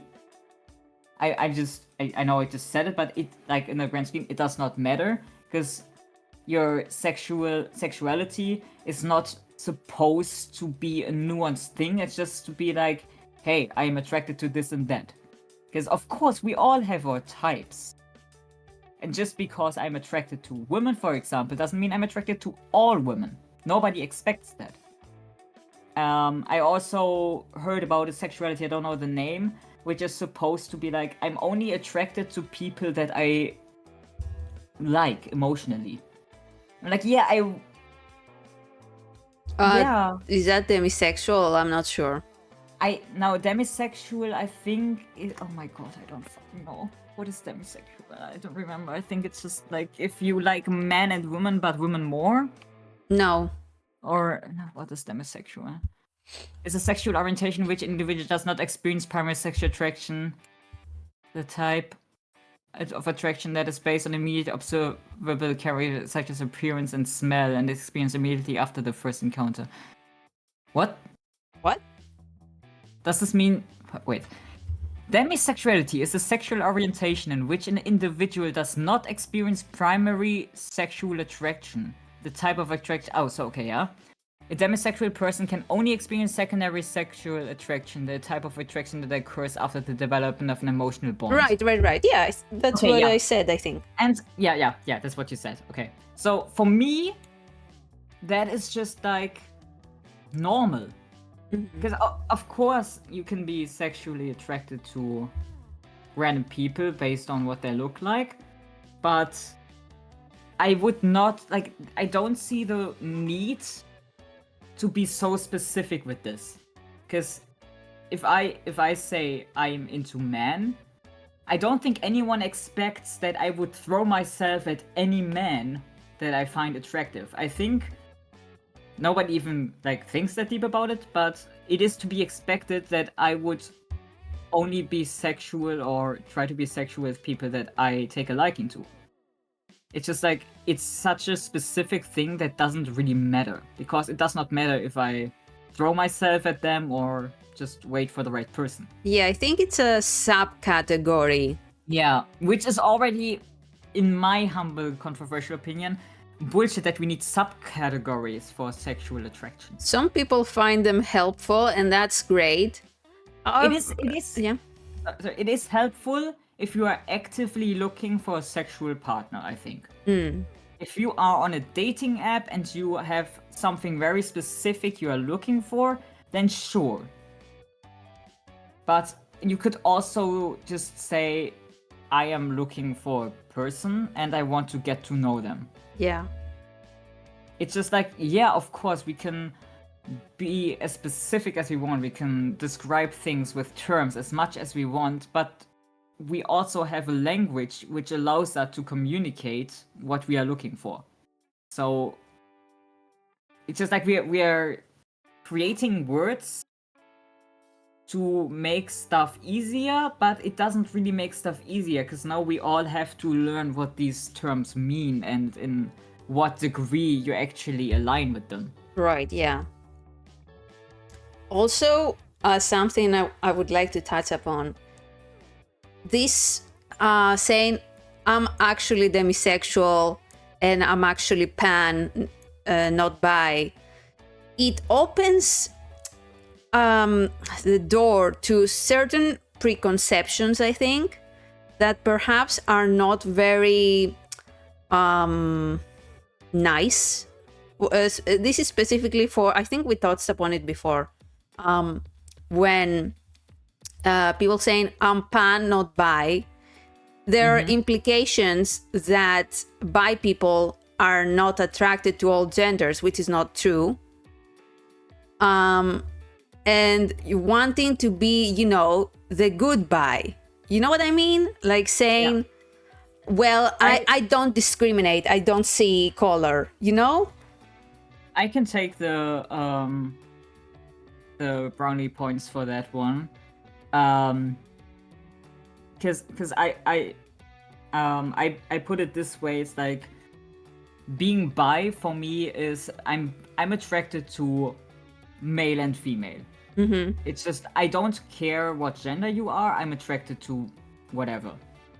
And the way I learned it is that pansexual, which I described myself as for a very long time, is supposed to include trans people. And by trans people, I also mean non-binary people, because by definition and everything, gender fluid and non-binary people also fall under the trans term. The problem with that would be, is like you want to be inclusive, but by putting, by differentiating between being bisexual and pansexual, you are putting trans people as a separate thing than the two genders. Yeah, you're implying that you have said before. Yep, say it. You're implying that trans men are not men and trans women are not women, but they are trans men and women. And not all, but usually what I believe is that a trans person does not go through all this fucking therapy, all this shit, the operations, name change, legal shit, and I'm saying this as someone who's going through all of it. It takes years. I started my therapy, I think, when I was 16. It's been 11, almost 12 years now, and I still even have my legal name change. I still didn't have an operation. Because this shit can get super expensive, and it's so annoying and tiring. And I tell you what, we are not going through this to end up being described as a trans person. Yeah. We are going through this to live as the gender we are aiming for to express. I don't want to live my life as a trans man. I want to live my life as a man. Yeah. And if you're like, oh, I am so inclusive, I am attracted to man, women, and trans women and trans men, I'm like, what the fuck? I mean, some people choose to never go through a transition while being trans, and that's perfectly fine. And some people just cannot afford it, or because of their environment, they cannot do it. It's not that easy. It's not that simple. It's not. I am in a very, what's it called? In a very fortunate position that I have supportive family, friends, and all that shit, and everything just works out for me most of the time, kind of. I'm putting it the way that, like, if you want to be inclusive, then don't differentiate between stuff. Because in my opinion, honestly, if you are into men and women, it also does not really matter if the man or the woman has a pee or a vagina. Mm-hmm. Because you're already attracted to both, so it doesn't matter what is on what, right? Yeah. So I'm like, what the fuck? Just say you are into everything. Because this is also a thing that people don't like, but I am very controversial in my belief that there are, I'm saying this the way, there are only two genders because of our society that is based on male and female. Mm-hmm. Every gender that I come across is described with male and female. It's either one of the two, both, neither, one mixed with the other. It's like you can I have a list of genders in front of me, but it's the same thing for me as when it comes to colors. You cannot describe a color that you cannot see. There are more colors than the human can see, but you could never invent a new color that is not based on the colors we know. And with gender, it's also like, yeah, we can come up with a third gender, but we will always base it on the genders that we already have, because that's all we know at this point in time in our society. You can give it another name, but it will be defined by the traits that we identify as male and female. I'm not. Yeah, I know. I'm not That's a sure rough point. I fully agree, but I also lack the educational background to argue with that. But I do. What I know is that biologically there are more than two genders, but society works on two. That's what I know. Yeah. Yeah, I mean, it's hard to describe what I'm... This is why I'm saying, like, this is a very controversial take, because obviously I wouldn't say it if I didn't believe I was right, in my opinion. Mm-hmm. But the thing with gender is just like, it is a spectrum. I believe that. And it's gender is how I personally base gender on I simply base gender on our society, and our society is based on the two gender thing. So this is my opinion from what I know. I think that's the only thing I can say. If someone is out there who actually has like scientific or experience like with third gender stuff that I am not aware of, you know, more power to you. I am talking about my own knowledge and the way I understand gender and sexuality and gender identity and everything. I can only base it on the two genders or lack of two genders. But I can also not imagine what neither of the two looks like. Because everything we have in our society is based on it being like, you can describe things as masculine and feminine, but also I am coming from a language that does not have gender neutral terms, so I think it's also like a culture thing that I live in a society where we just do not have the lack of gender. Yeah. We do not have the they them terms. Yeah. Also, I'm Greek, and we do what? We do have neutral terms. However, to this day, I don't know how I would call myself with gender neutral pronouns in Greek. I don't know if anybody that's Greek would know, but I sure as hell don't, because I'm not calling myself it, which is in the Greek way to. Yeah. So I don't freaking know how to call myself in Greek. Yeah, this is the same in German, as far as my German knowledge is, and it's not a lot. We also have it, but we use it for animals mostly, or objects. Mm-hmm. In English you have they them, which just works because of the grammar in English, but the German version of they them is female pronouns. So if we address a group or formal addressing someone, we just use female pronouns. So technically, if you are gender neutral in German, you are a woman. The default. The default is woman. Yeah, it's hard. It's which is also one of the reasons probably why I didn't last long in the gender neutral sphere, because it just doesn't work verbally in German. Right. And it's hard to describe to someone, no, I'm actually not gender, but no, there's only so many clothes you can wear, and if you look at the thing that you said, if you look very feminine by default, you can dress as masculine as you want, but people will assume you're a woman. It's unfortunately how things work. Yeah. But back to the spicy bit. What? This isn't spicy enough. I mean, yeah, I just called everyone a woman. Yeah, you're a woman, and you're a woman. Cancelled again. I mean, if anybody watches this, I think if it gets watched by a variety of people, we're gonna get cancelled. So. Hey, I've been cancelled before. I can get through this. Okay, good. You're gonna give me tips on how to get through it. You just it's very easy. Just continue. Just don't acknowledge that you're getting cancelled. It's fine. Yeah.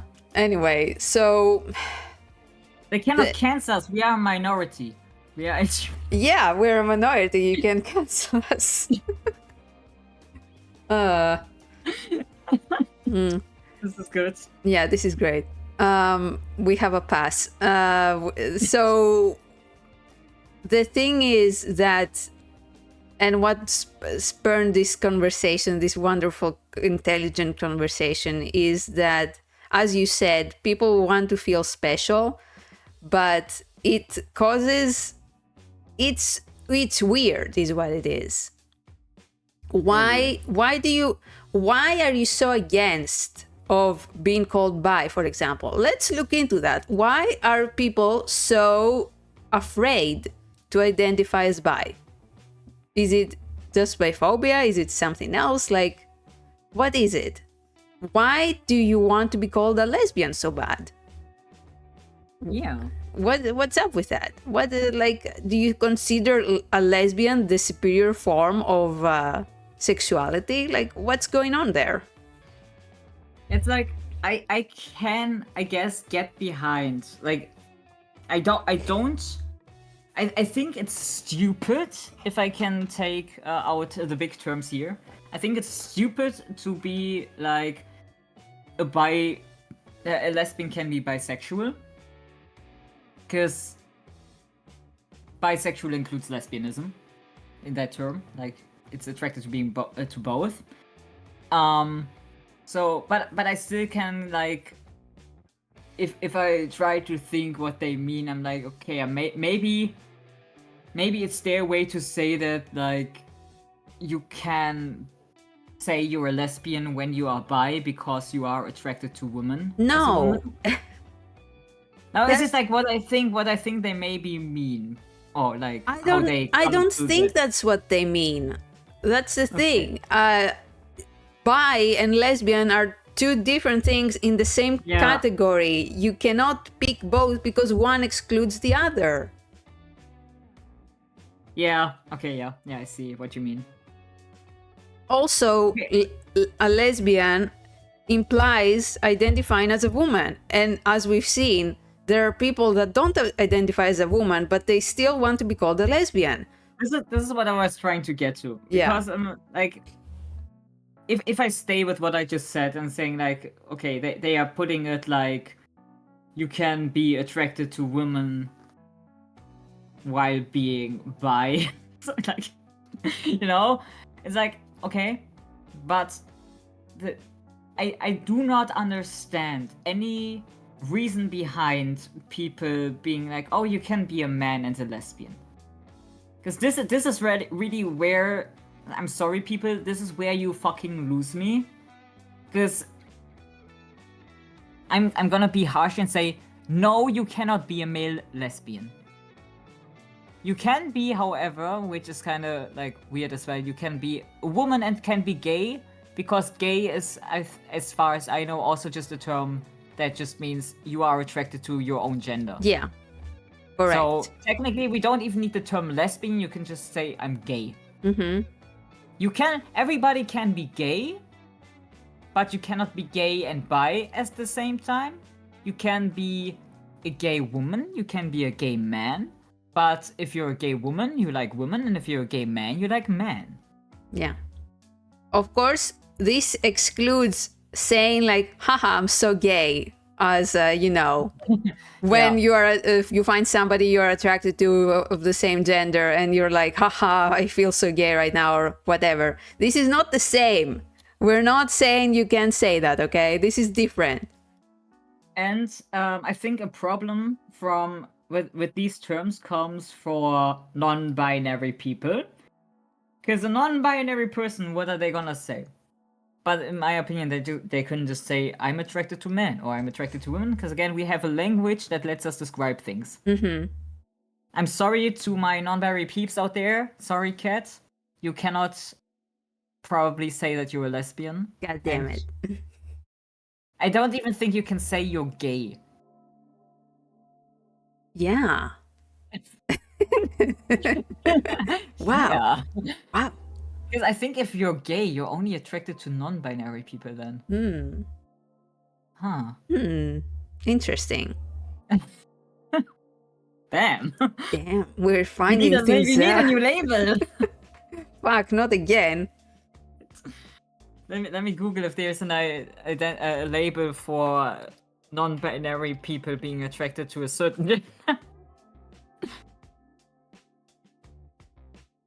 How do I Google this? I don't know. I don't think it's really possible.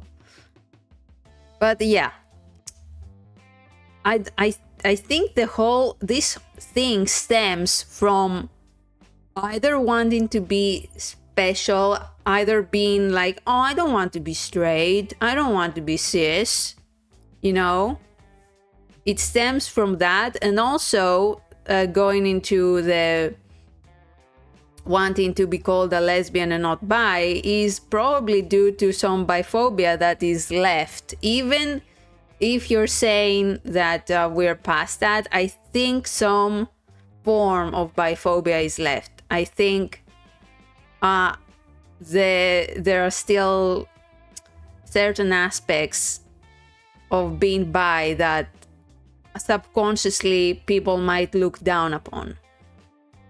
And they want the cooler label. They want the lesbian label because they think it's cooler or something. Or maybe they consider lesbian to be, the feminist label.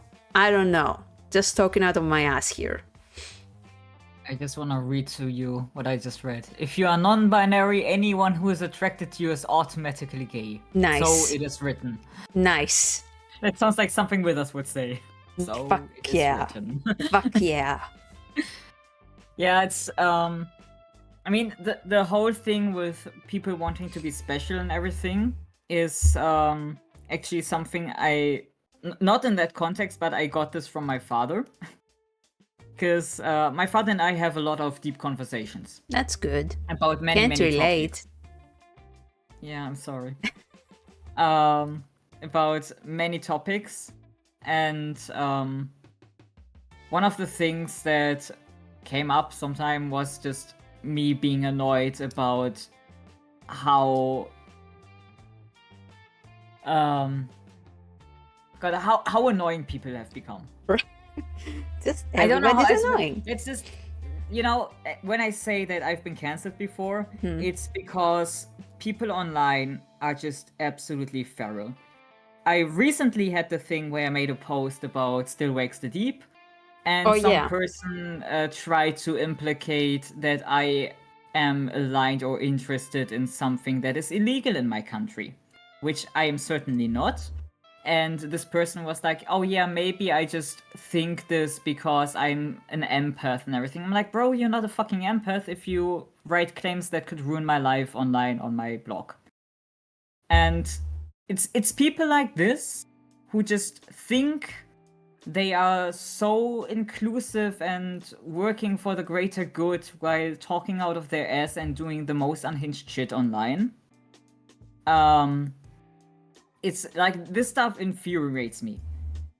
It may be just because I'm from another generation, which is crazy to say, but I am getting to the 30s as well. So we're getting there. We're becoming the new boomers. Nice. I mean, I guess millennials. And of course, every generation has their own things and blah blah blah. But I definitely feel like back in my day, the internet was a horrible place where you could say anything and shit was crazy. Nowadays, you cannot say anything because people will pick apart anything, and it does not matter what you say or what you mean, because people will interpret it in the worst way. Which is why I got cancelled before for allegedly beating up children or something, which is still funny to me, because everyone who knows me and knows what I look like knows I cannot beat up anyone. I am a tiny twig. You are. And I don't even kill mosquitoes. I take ticks and put them outside. You should kill mosquitoes. They're useless in the ecosystem. Spiders eat them. Oh. I just cannot bring myself to kill an insect. This is the point where I'm at. So people saying that I beat up people, it's just very funny to me. But nevertheless, I have gotten death threats for that for over 2 months, and then another month after a month and stuff like that, because it made the rounds again. Yeah, it's ridiculous. But this is the kind of shit where my father was like, you know, there are too many people on this planet, and everybody wants to have their place on this planet. With the internet, which is from my thing and something I've heard others say before, it's like, the human experience is not made for the internet. It's too much information, too much input. We are made to live in smaller groups. The internet definitely is a great invention when it comes to learning about the world, communication, learning things in general, accessibility and stuff like that. But it also gives us too much connections and too much to look at. We're getting jealous. We want to be that person, we want to be better than this person, we think we could do stuff better than that. And it's just like, it's so much input, and we try to climb up this hill and shine above them all. Which is why we need, or some people feel the need to put themselves up a pedestal, try to come up with terms for themselves that set them apart from the rest, thinking that they're unique. And I'm saying this as a person who is very vain. I love to be special. I want to be famous and stuff like that. I want all that. I love being a special snowflake, as I said before. But I'm also not delusional, even though I play the role sometimes. I like to pretend to be delusional. But I know I'm not unique. My thoughts are not unique. Any thought I have or any smart thinking thing I said is not just like me being super intelligent or educated or something. It's just stuff I picked up and I think aligns with me. When I think I'm being super moral, it's nothing special. I think I know how to save the world. It's nothing special because it's just stuff I learned on the internet. Right. It's like, we are not special. We all live and die. There's no point to anything, and it's fine. There's no reason for us to get upset about all these things and attack people for their gender or anything. And this ties in with like why we make why I like talk about this topic, because it's fun for me to talk about it because it's ridiculous. All these labels and everything, because you can say I'm a hypocrite with that, because on one hand I'm like, it is ridiculous to get upset about all these labels and everything, while at the same time I'm like, we don't need them because that's also ridiculous. It's just everything going on. It's just so useless and we could spend our time with better things. But there are people who are so hell-bent on using these terms, and boy, if you don't use the term correct, or if you forget a pronoun, if you accidentally misgender someone, you get cancelled, or like in the volcano. Yeah. And it's on the basis that if you accidentally misgender someone, for example, they just think that you're an asshole. Like, Yeah. I misgender myself all the time. Yeah, same. It happens. I also misgender cat sometimes, because in German I refer to cat with female pronouns, because it's, it's the only thing I can do. And sometimes I slip up.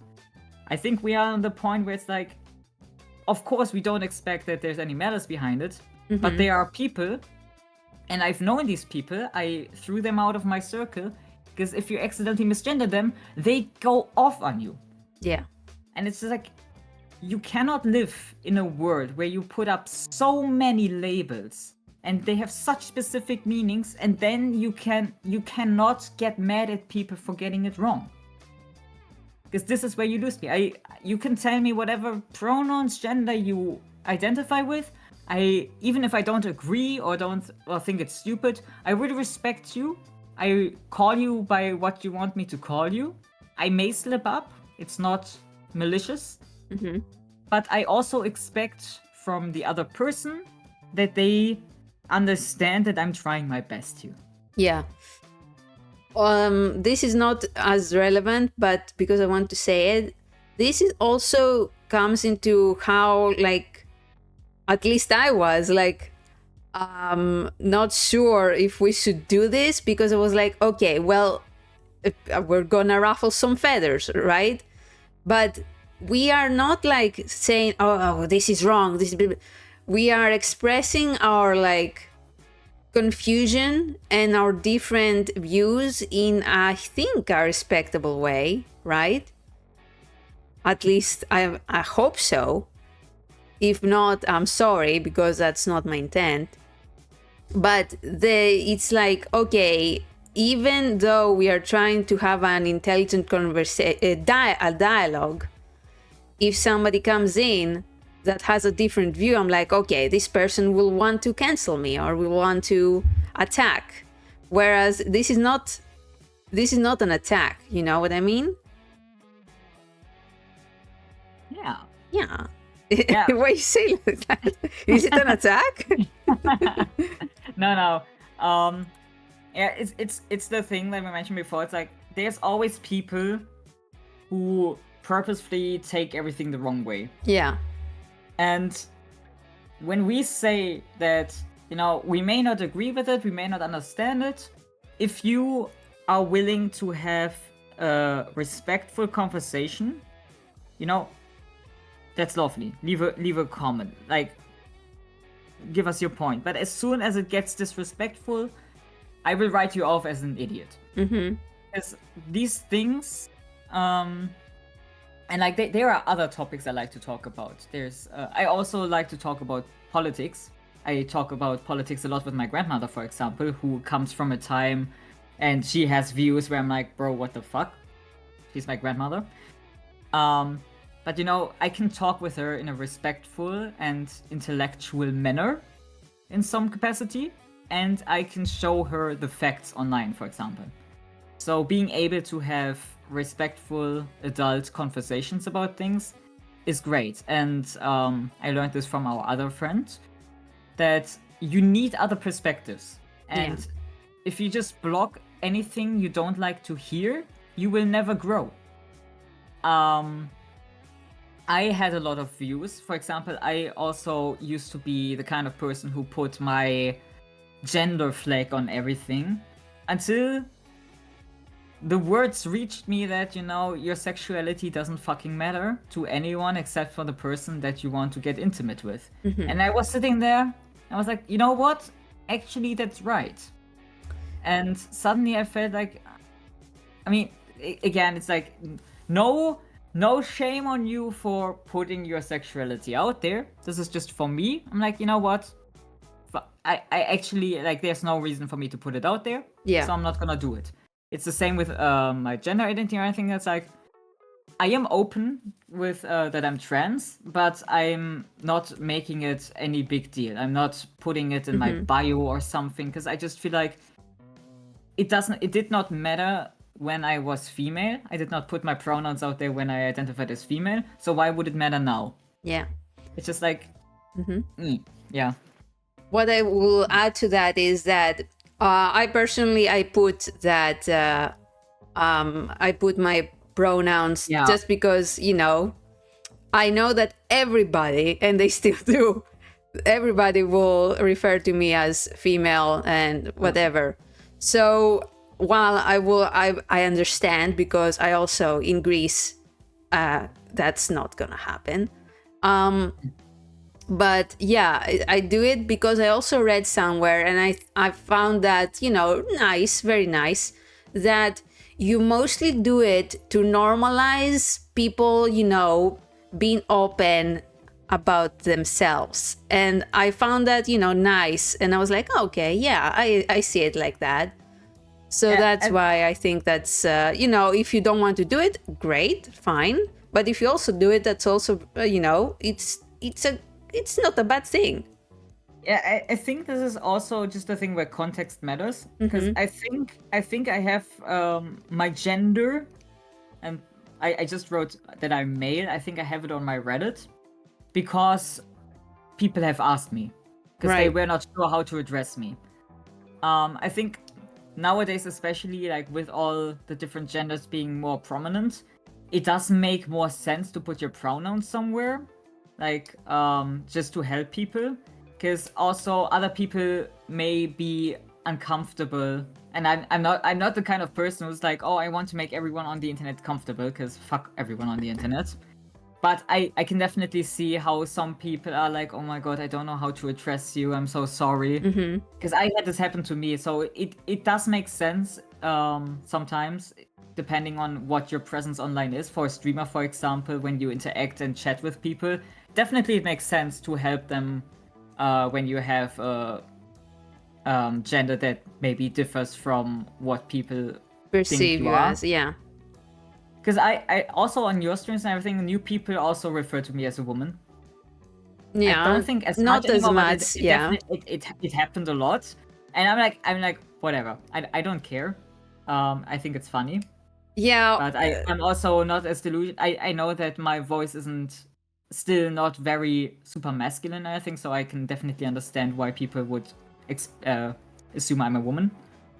So it's just like, but I think with not being non-binary, it's such a, still compared to others, a unique and specific thing. So in that term, I think it definitely makes sense to put your pronouns somewhere if you are non-binary. Yeah.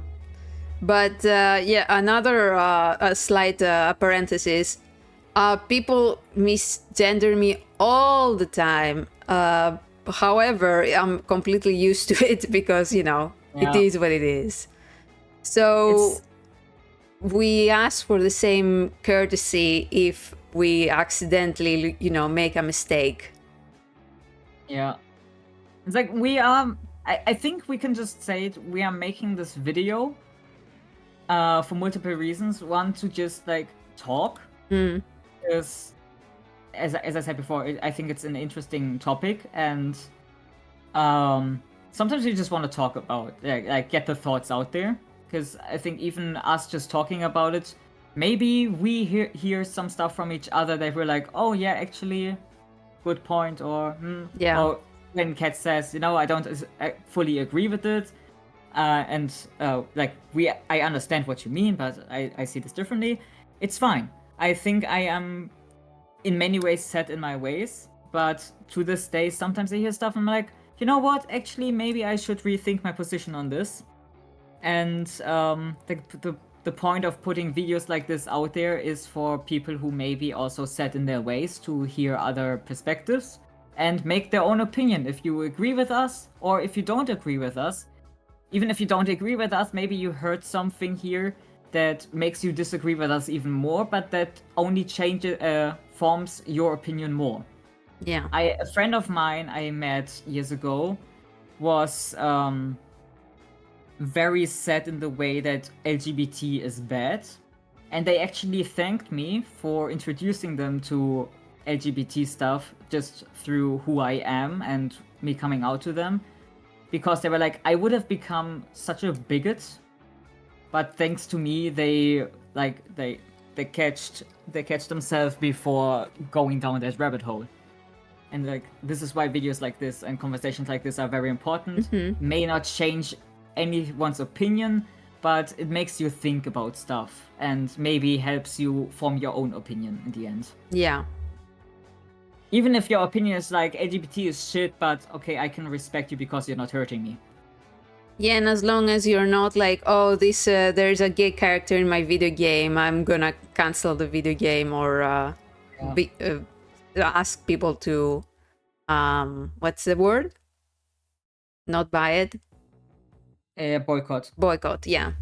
Yeah. Also, with the like video game boycotting thing, again, great thing with Hogwarts Legacy is, if you are trying, like, Hogwarts Legacy is a very specific thing for me because I love that game, and all the people who try to boycott the game made many points that are not true. For example, I think it came out that actually J.K. Rowling did not make any money off the game. I don't think that's true. I mean, I don't know if That's it wasn't impossible. but in the end, I think the game did not change her life. I think she has enough money that if the game was made or not, it would not really have changed her income that much, because she did create Harry Potter, so I don't think that's gonna be an issue for her. But like the point is, I would have never played this game if it wasn't for the boycott, because we are on the internet, and people on the internet are little bitches like me who are very contrary. Sometimes we like to do stuff just because you tell us not to. And with Hogwarts Legacy, everyone's like, don't play this game, it's bad and everything. I was like, you know what, I'm gonna play it. You really were like that. Yeah, I just played because, and I'm not alone with that. I know that for a fact. A lot of people only played it because everyone was like, this game is don't play it. I think especially with people that are against like trans issues and things like that, LGBT, they were like, oh, now I'm gonna buy it to show you guys. So I think the boycott actually had the opposite result. Also, just because I don't want to forget, in my stance on Hogwarts Legacy, now that there's been some time, is that personally, I think it's better to not spend money on the game, like Sterling, I think, said that as long as you don't really spend money, it's fine if you consume it. That is my stance personally. Yeah, like get it from a friend like me. Yeah. I mean, I'm not saying I got it from a friend. I am the friend to get it from, because I am hateful. I spent money on the game. Yeah. I know the cancellation is writing itself. Yeah. but it's the same thing for me as with any other. Okay, first off, I want to say actually, like Hogwarts Legacy, if you don't want to support it financially, still I can recommend it as a game if you can play it, because the character writing and everything is amazing. It is, despite what people say, very inclusive. Like the character cast is like very, very good. It's I love it. I love it a lot. It's just it's the whole hypocrisy of the internet again. It's like, oh, we're gonna boycott this thing because bad. But at the end, we're all buying from Amazon. It's just like, if you really like now, it's the same people who say like, oh yeah, Amazon is bad, but you are watching on Twitch, which is owned by Amazon. It's just, there are so many things, so many big companies that have their fingers in everything. If we really want to boycott stuff and advocate for good things, you should not be like, we are in a consumerism. You cannot world. escape. You cannot escape. It's basically impossible to not support bad causes because they are the big companies. Everything is bad. Yeah, you can really do hard to your find best, but Yeah. you cannot escape. Actually, the show The Good Place had made like a really nice, they had a nice thing about it, a nice episode where like, I don't know if you know the premise of the show, Bug. No. No, it's people that die and go into the good place, which is the equivalent of heaven.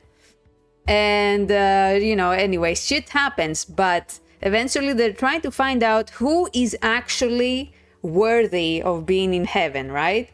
And they go to like this office, they're the equivalent of trying to see your sins and stuff.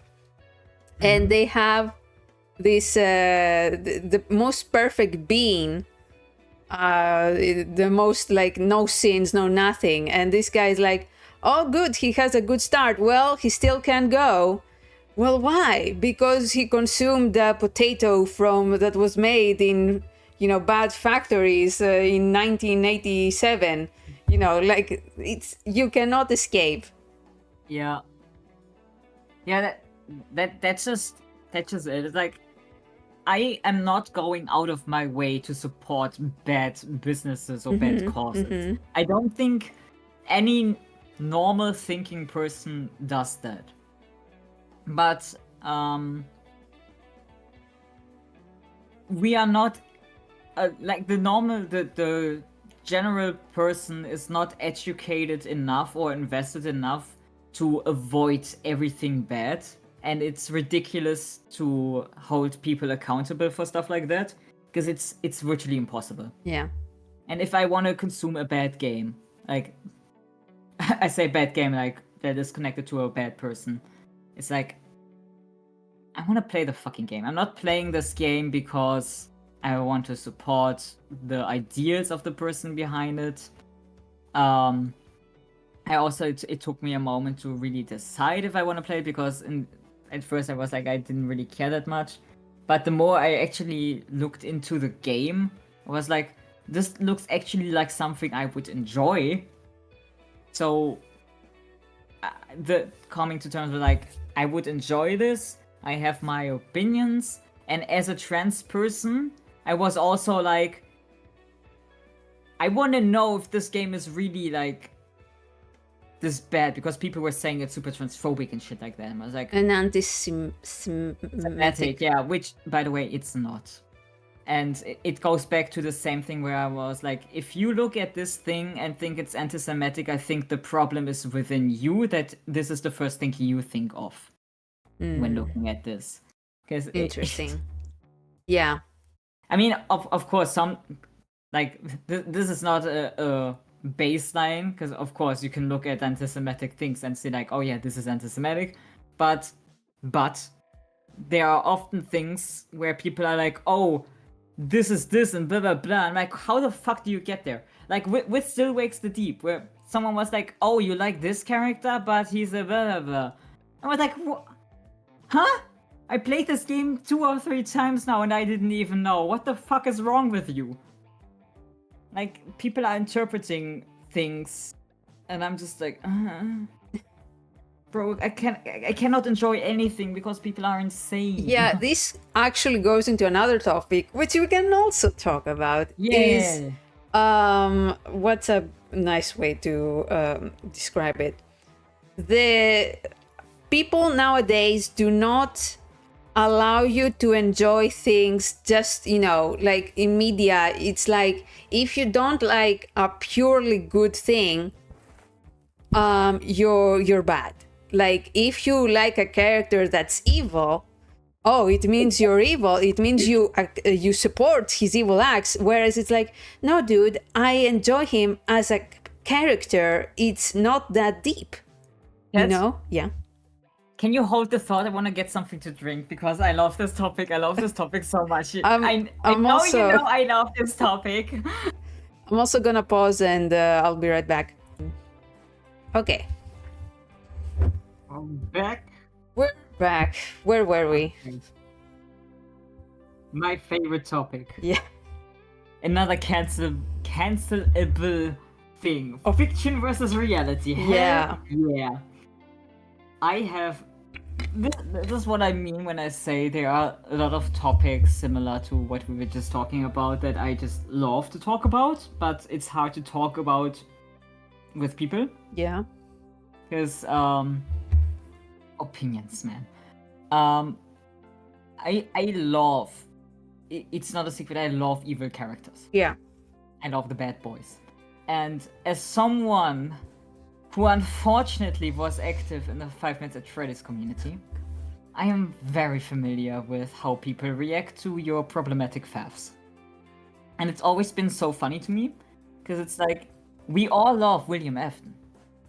But you are only allowed to love William Afton if you pretend that he's actually misunderstood and has a traumatic past, and that he's actually super sexy. If you portray him as he is described literally in the books, or just in general, like average looking or ugly, cancelled. If you accept that he is just evil and a child murderer, cancelled. Especially if you like him as a character for being evil. For example, I love his character because he's just a well-written character who is just evil for no fucking reason. And I love that for him. And I mentioned this before with like, I think, did I mention it before? That, God, my thoughts are running away from me. I do not kill insects, you know? Mm-hmm. In real life, obviously, I would, at least right now, I would not necessarily kill a person. Not necessarily. We don't know what the future holds, but I am not thinking about, oh, I'm gonna commit murder. I don't think I would be psychologically ready for that. Uh-huh. That's the only thing that's holding me back. Uh-huh. And I also don't think it's legal, but I could be wrong with that. So, while in reality I do not enjoy harming others that much, I love creating characters who are unhinged and murder, and I love killing my characters. Right. And then I bring them back to put them through worse things. Right. Because they are my original characters, and it's fiction, you know? I like to explore dark themes in fiction, which is what fiction is for, to explore themes that you cannot explore in reality. And people in certain fandoms, don't want to name any names, act like it is so horrible to make characters or be interested in the evil aspects, but only as long as you are thinking about it. Because with the Five Nights at Freddy's thing, you know, it's all there. The entire franchise is about the guy who murdered the children in very brutal ways. And it's perfectly fine for us all to interact with this universe. But if you, as a private person, want to interact with that universe or create a similar universe, then you're evil. It's like, you can only... It's fine, for example, if a slasher movie comes out with a weird murderer. But if I, as an artist on Tumblr, create a character that is absolutely deplorable, horrible by social standards, then I'm in the wrong. You understand what I say? Yeah, I understand. I'm letting you finish. It's fine for movies and video games to make these things, but not as a private person. It's so weird. You mean like make OCs that are like murderers and stuff? Yeah, like, you know Candy? My favorite problematic OC? That I drew for you. I don't know if you drew Candy. I know you drew Honey, the girl. Oh, okay. Never mind. No, sorry, I mixed them up. Hey, you drew Margul and Honey, if I remember correctly. Margul is my sexy bitch. But yeah, Candy is... Originally, I created him because my sister got me a jacket from H&M. And I looked at the jacket and was like, this looks like the guy in a white van who sells free candy. And this is how I created my OC candy. With that thing, and then I've sprinkled some 5 Nights at Freddy's William F. the Murderer in there, and it just devolved into my worst creation, and I love him very much. He's a lot of fun. And he would be the perfect character for a story or like a slasher or something. I'm so proud of him. He's horrible by our social standards in many aspects. Horrible, absolutely trash. But in fiction, he's so much fucking fun, and I only post very specific things with him online because I know if I would actually go into detail what his character is all about, because he's been in the making for years. There's a lot of lore. Bro, I would get destroyed. I would get chased off the internet. And I have this with a lot of my characters. Despite them not being as bad or similar to characters from popular franchises. Let me give my 2 cents on that. I think the problem is that you have made this character like just as an OC. You haven't like used him in another media, like you haven't made a story where he's a character. I think I mean, I have. I just didn't publish it. I think that if you had like the story and it was a story about him that was not like showing him in a sympathetic light or anything, that would be fine. I think what might make somebody be like, is that it's just your OC where you are inspired by William Afton, where like just it, because it's many people consider OCs like people characters you might perhaps identify with or things like that. So maybe people that's why they get a bit icked by that sort of character when it's just an OC. The great thing is Candy in particular, they're I and my friend, we always make stories for our characters and everything. And I also have personal stories. Some I actually wrote down, for some I made comics and stuff like that, but again, I don't post most of it because I also don't have a website really where I can post the stuff. Most of the stories I have with Candy end with him getting brutally murdered in jail or both. Like, even though I made this character to be evil and to do horrible things, 90% of the cases is just like he doesn't even get the chance because he just gets fucked. Right.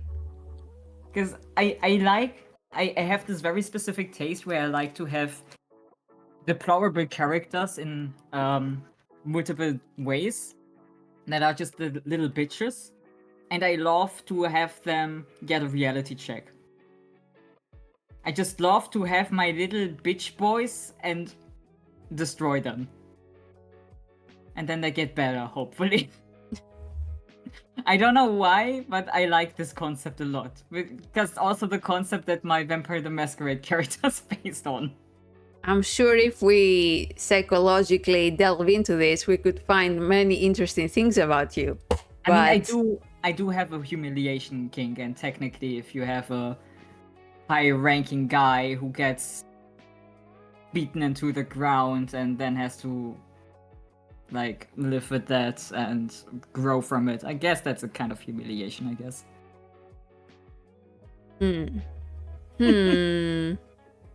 Everything's connected. Yes. I don't know if I want to delve more into that because I don't know what light this will shine upon you. I don't know. Enigma. Yeah, I don't know if I want to. I'm not sure. I don't know about that. I don't know about that, Scoop. But to go back to the original thing, what brought this on, if you nowadays, I hate saying nowadays because it sounds like I'm a fucking boomer with a podcast. For this video, we are. I hate that, but I think we have regressed in in acceptance, definitely, because like it used to be that you had to fight for stuff to to be in media, right? And now the people, I think this was forgotten in favor of proving that you are pure and good on the internet. Yeah.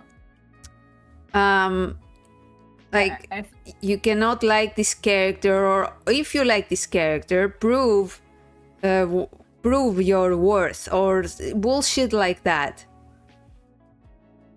It's this weird thing of like when we I'm just gonna say, when we grew up and when we got access to the internet was more of like an edgy place. And of course there's still a lot of edgy stuff on the internet, but thinking of like when I didn't watch this stuff when I grew up at like Newgrounds, Salad Fingers and stuff. There was a lot of gross shit on the internet in general. Yeah. And I'm saying this as someone who loves salad fingers as well. I'm not just calling salad fingers gross because I think it's disgusting. I fucking love salad fingers. As like that was the norm, and then people, for better and for worse, got more like there's more safety on the internet. Yeah. And people got the ability to build their own safe spaces. For example, on Tumblr, a lot of people always say Tumblr is a horrible place and shit like that. I love Tumblr because I can make it whatever the fuck I wanted. As soon as someone posts something that I don't like, that annoys me, I just block the person, I unfollow. Because I don't need that. I want Tumblr to be a space where I see things that I like. I don't need anything else on there, that's why I come to Tumblr for. And I think this is the great thing about the internet, that any website you're on, you can make what you want to see.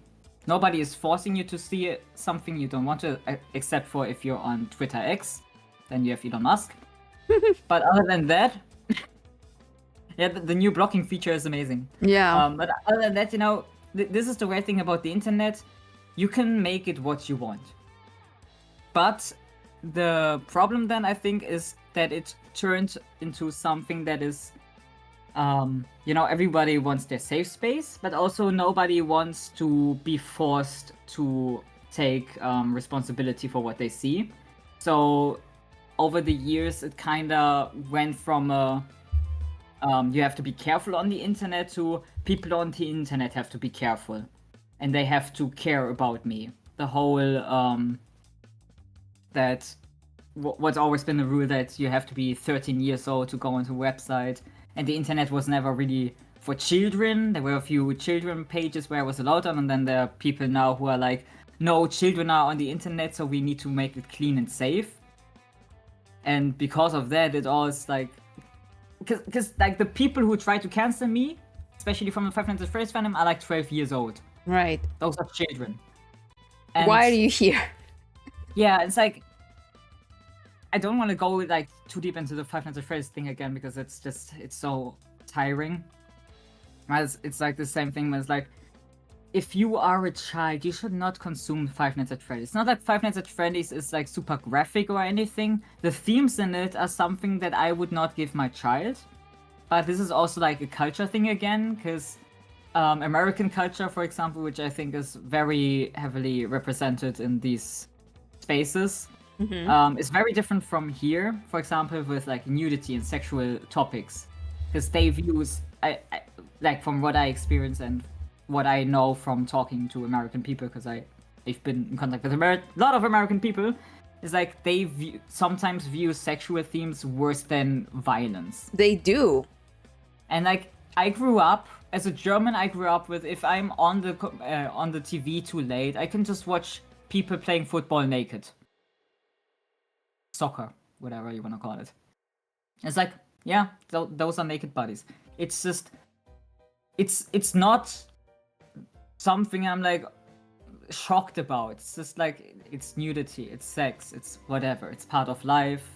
Of course, I'm not advocating for porn everywhere open on the internet for children to see, obviously. The thing I'm saying is that when the fuck did murder and everything get less bad than actually like seeing suggestive content on the internet?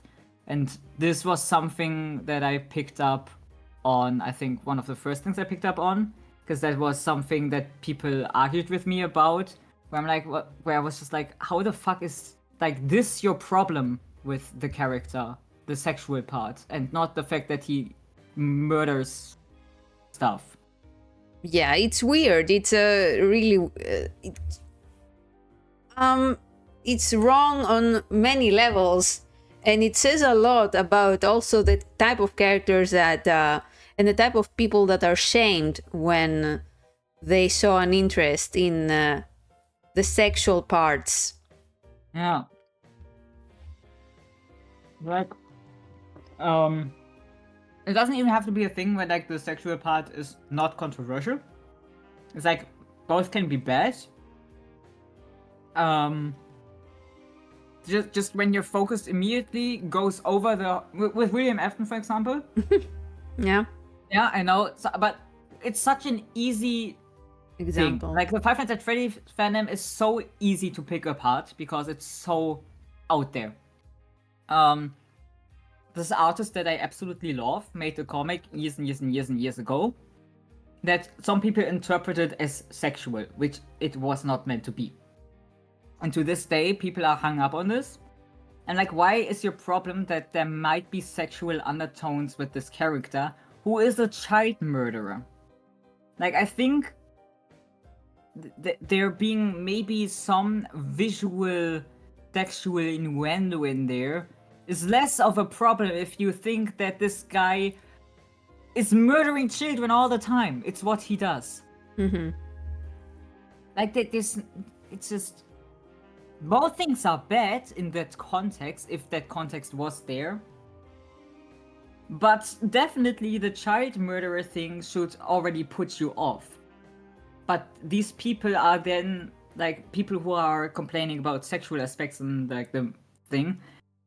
They ignore the whole, this character is evil and bad and I should not like him because he's a murderer. They get upset that you portray this character as something bad. Yeah. Like, he is bad. You should not be upset that people portray him as bad. But this goes back to the thing where people on the internet are like, no, this is actually my comfort character and he's misunderstood and actually he's super sweet and traumatized. It's just, you see it so much on the internet. I'm like, stop destroying characters. I would argue that trying to bend over backwards to excuse a bad character is worse than liking them in their default evil state, because it's like you're excusing evil actions. You're finding excuses for evil actions. I would consider that worse. Like, this is this is great. Star Wars. Hey. It's with crotch care. You know? we don't like Crosshair. We haven't watched the latest season. Yeah, we can't talk. So the thing is, spoilers for people who haven't watched The Bad Batch, but not sorry. My friends here, Kat and Mike Moo, got me to watch The Bad Batch because of Crosshair. It's so hard for me to say his name correctly. Crosshair. Yeah. Because they wanted my opinion on this character. I don't remember the entire context, but basically that, right? Yeah, I don't remember either. Yeah, so I did not like Crosshair at all. He's super annoying. But when it came out, spoiler, that he isn't actually mind controlled, but actually is just the way he is. Yeah. I was like, oh, that's actually very cool. That's interesting. Good character writing and interesting plot point. I'm pretty sure. Whoa. I'm pretty sure that they have made him nice in the new season or something. I haven't watched it, but I suspect. I mean, it's like if that is true, then it's like character growth, and I don't care. It's fine. But the whole thing of him, like everyone thinking that he's mind controlled and that's why he's on the side of the evil guys and stuff like that. I thought that was like, okay, cool, they're gonna remove the chip and he's gonna be fine or anything. But then the reveal that he actually removed the chip a long time ago, I was like, oh, that is so cool. Yeah, that's more interesting. It just gives more depth and more like character growth to happen later on, because it just sets a whole different baseline. It's not that easy that you can just remove a chip and suddenly everyone is nice. It just like it's great. I love that, and after that I remember I was like, actually makes me respect him. I still don't like Crosshair, but that was actually something where I was like, oh, that is pretty cool. Not because I like him being evil or his actions or reasoning or anything, but it actually was more than just like, oh, he's brainwashed. No, he rationalized the things he does in a way that makes sense. And I understand. I think it was just like, he knows one side is stronger, so he aligns with the strongest side because he wants to survive. Right. And it's like, I get this. And then, of course, the internet is like, just ruining everything. Like, we finally had some good character writing in modern Star Wars stuff, and the internet was like, no, I don't believe it. He's brainwashed still. This is if it turns out that he was actually brainwashed in the new season, it would be so funny. I'm gonna be so. Yeah, I don't think. I really don't. Oh God. But yeah, just going off on that, what I know now, it's just I don't understand why people are like this. I think every story needs a villain, right? Yeah. And a well-written villain is so good. We had this already in stuff like Kim Possible. Bro, Kim Possible's final was amazing, and Dr. Draken and Shigo are great characters with character depth, and it's if you have an evil character who also has a moral compass and maybe even fights aside with the hero at some point because they have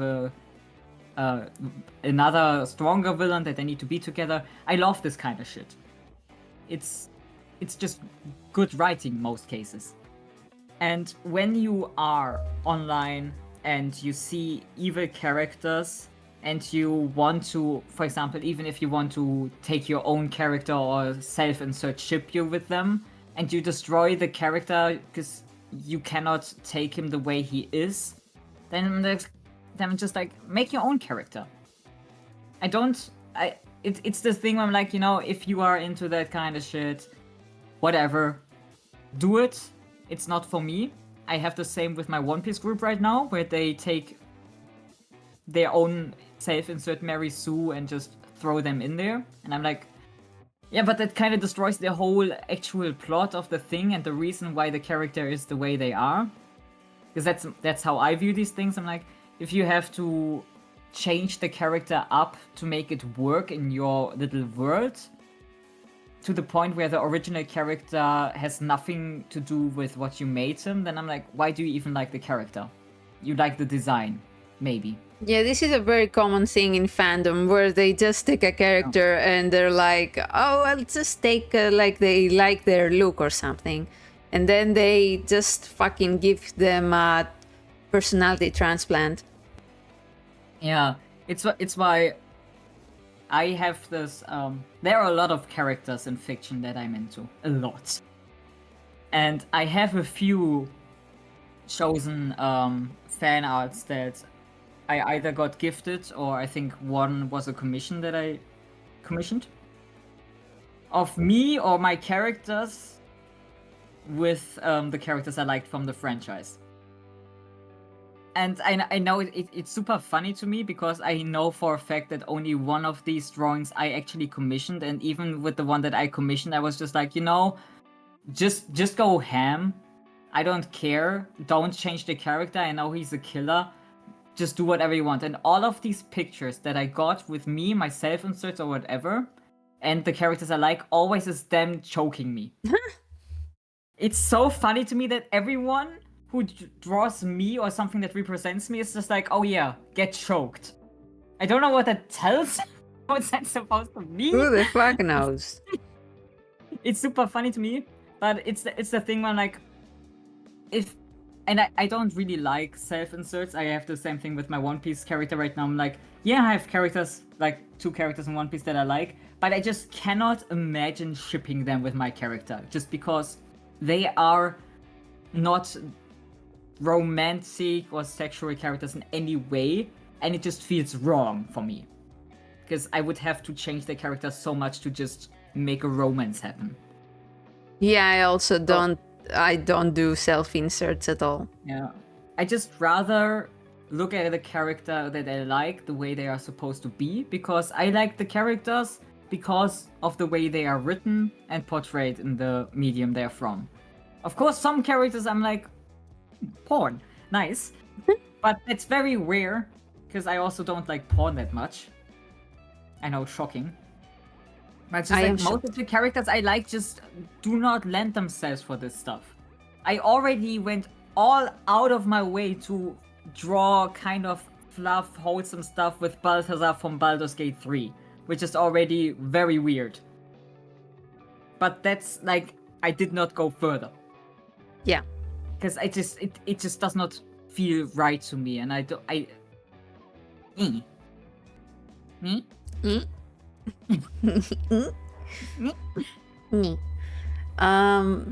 Yeah, I'm thinking of if I've made my point come across regarding no. Say it again. Say it better. But yeah, it's just that I see online people being, how can I say it? You need to have an academic background in what you either enjoy or portray. It's weird. Oh yeah, I don't think that's much connected to what you're trying to say, but this also reminds me of the whole thing as an online artist. I think it's gotten better, but there was a time where people were like, oh, why are all your characters white? And then when you try to draw a non-white character, people are like, oh, you're drawing them incorrectly. Yeah. I'm like, you can't win. Yeah, it's just, again, people are so weird with characters, not only like your character writing, but also visual. They want you to be inclusive, but if you're inclusive, they're like, oh, is this your fetish? Yeah. Something like that. Yeah. For example, to touch on the gender stuff again, as well, something that irritates me heavily is people drawing Five Nights at Freddy's characters with mastectomy scars. Well, I'm like, this is a fucking robot. And at the same time, this fandom is obsessed with gatekeeping content of the characters because there are children's souls in them, but also drawing them constantly in romantic stuff. And I'm like, that's weird. Yeah, like, we are not allowed to draw, like, I don't know what the rules are anymore. Yeah. And why is every animatronic suddenly trans? With scars. Like, the scar thing is, ever since it got pointed out to me, I see it everywhere and it annoys me so much. Because also, the trans scars, the mastectomy scars, not everyone has them. I would probably not have them. Why? And because there are different ways to do the surgery. Wow. If you have big breasts, then you probably have the surgery where you end up with the scars. But this is also a thing, like, every time I see pictures of, like, American people, mostly, showing off their chest after surgery, I am horrified. Like, it looks...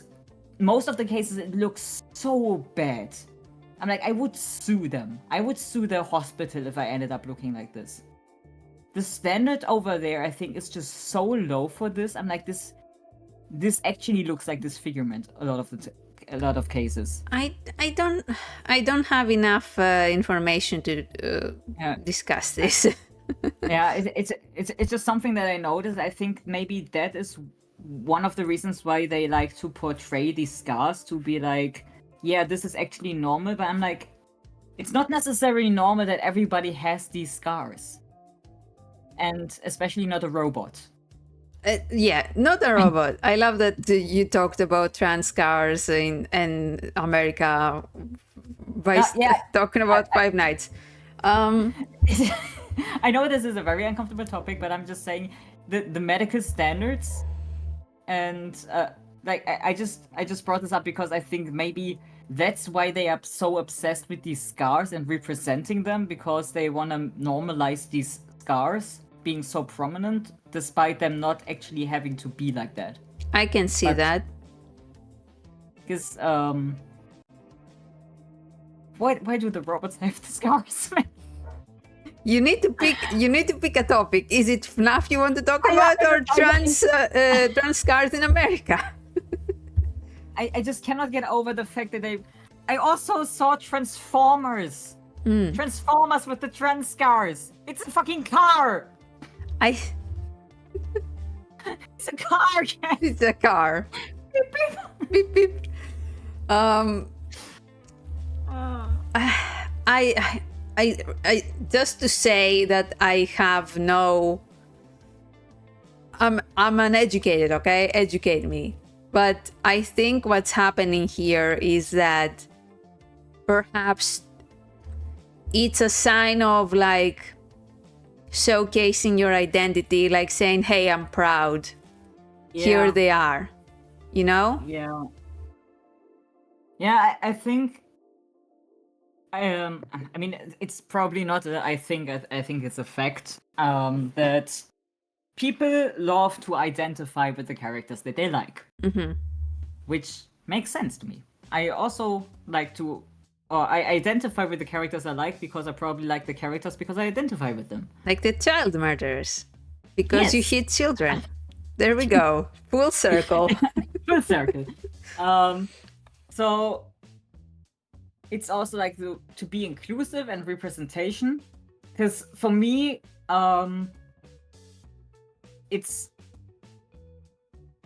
it was, oh god, this is gonna sound again so bad. I've traveled a lot in my life. Again, something where I'm very fortunate with, that I get to see different countries. But for the first time in my life, I was in Japan, and that sounds so bad. Oh god. Seeing ads there, I actually was like, oh my god, there's only Asian people on the ads. What? Yeah. Yeah, it makes sense that in the country you're at, probably the people of the country are represented in the ads. Yeah. And on TV. And I'm just like, god fucking damn it, I'm so used to seeing white people everywhere. Yeah. And what's your point? It kind of made me like, this is what it feels like when people are saying they want representation. It's because if you don't see yourself anywhere, it may feel weird. Are you? I don't. It sounds horrible. I don't know how else to put it. No, it's fine. I understand what you're saying. You, as a white man, are finally seeing the other side. It's like with the Barbie movie. Like with the Barbie movie, yeah. And yeah, so I definitely understand people wanting representation. For me, it's just like, I have not always been a white man. I have always been white, but not a man. Yeah, but you have been white. I think so. I used to be a little Oh god. I don't know where I'm going with this. I was an unhealthy child, okay? What does that mean with you being white, bitch? My skin had different colors throughout the years, okay? Okay. Okay, I was trying to make a joke. Okay, yeah, I'm white. Okay. I'm white. I'm German. Um, I think mayonnaise is spicy, and I never felt like I was not represented in the media, even as a trans person. I never really saw the reason for why it needs to be included, and I probably never will, because I don't take these things that serious. I don't think I take my identity or who I am serious at all in that way. So I have absolutely no leg to stand on or no connection to people being upset over not being represented or like calling for representation. And this is something where I have my shortcoming, because I don't get it. And when I go online and see, for example, the robots with the trans scars, I'm like, why the fuck do you do this? Because I personally do not understand the need to do it. But maybe this also comes from my perspective of that, for me, being trans is not important. Mm-hmm. Like, it's just part of who I am, just part of life. It's, you know, I get my syringe every few months, and that's about it. And I don't need to make canon characters that don't align with my gender identity or something. I don't feel like I need to make a version of them that aligns with who I am. And this is why probably I look at these things and think like, this is weird. Why are you doing this? Mm-hmm. I do definitely see where you're coming from. However, like I mentioned, I think for a lot of people, they make their own representation because like they need that representation. Yeah. They need that validation. That's not a bad thing, I think. No. So that's why it comes out sometimes in a cringy way with putting trans cars on a robot or a car. But yeah, it's that's where it comes from, I think. Yeah. And this is something that I also find interesting, because I know, not mentioned before, I am trans. I am part of What? the LGBT community. And I am so used to the way people behave online or in the cosplay community. Very extreme with who they are. And I don't personally like it. It's not for me, and I usually don't get along with people who are super invested in gender stuff and everything. Because it's just something that, like, my opinion, my controversial opinion again, is that if you base your entire personality around your gender identity, I'm like, do you not have any hobbies? That's some grass. It sounds harsh, but I'm like, I have so many things that I work for. I have so many things that I invest my time in. Like, for example, my art. It's like, it's stuff I'm proud. I'm very, I mean, I hate my art, but I'm also proud of it because I know how far I've come. Yeah. And I want to be recognized for what I worked for all my life, and what I take pride in. And things like the whole minority support trans people and everything, of course, absolutely do that. I'm not saying that this is something bad. Like, let me be very clear here. Support people, especially like minorities who may not get support because of who they are. I've seen something before where people advertise themselves just by, hey, I'm an artist and I'm trans. And here's my stuff, support me because I'm trans. And this is where I'm getting confused, because in my opinion, it's like, I would not like to advertise myself based on my gender. Because I want to get recognition for Your art. what I do, and not for who I am. Because who I am should not be, like, this is also for me what equality is about. It's like, my identity, my gender, my sexuality should not have any say in what I can do and what I can achieve. I don't want to be recognized because I'm in a minority or whatever. I want to be recognized because I work hard. Yeah, I definitely understand that. It's Yeah. you don't want to feel like you cheated the system. Yeah. It's like, considering that we live in a world where, like with white, cis, hetero, male, and stuff like that is like the power position or whatever. I obviously understand that we need inclusivity. We need to lift up people who are being misjudged or left behind because of who they are. Like, this is necessary in the system we live in.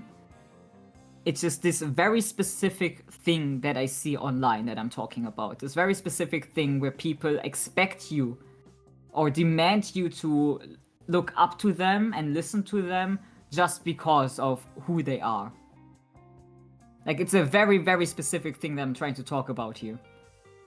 It's like, it's the same thing with where people in the cosplay community, this happened, I think it was kind of a local thing, where people were gatekeeping specific makeup trends and cosplay and everything, saying it's racist. And if you did some research into who it was who was saying these things, it was a group who called themselves something like angry Asian Americans or something like that.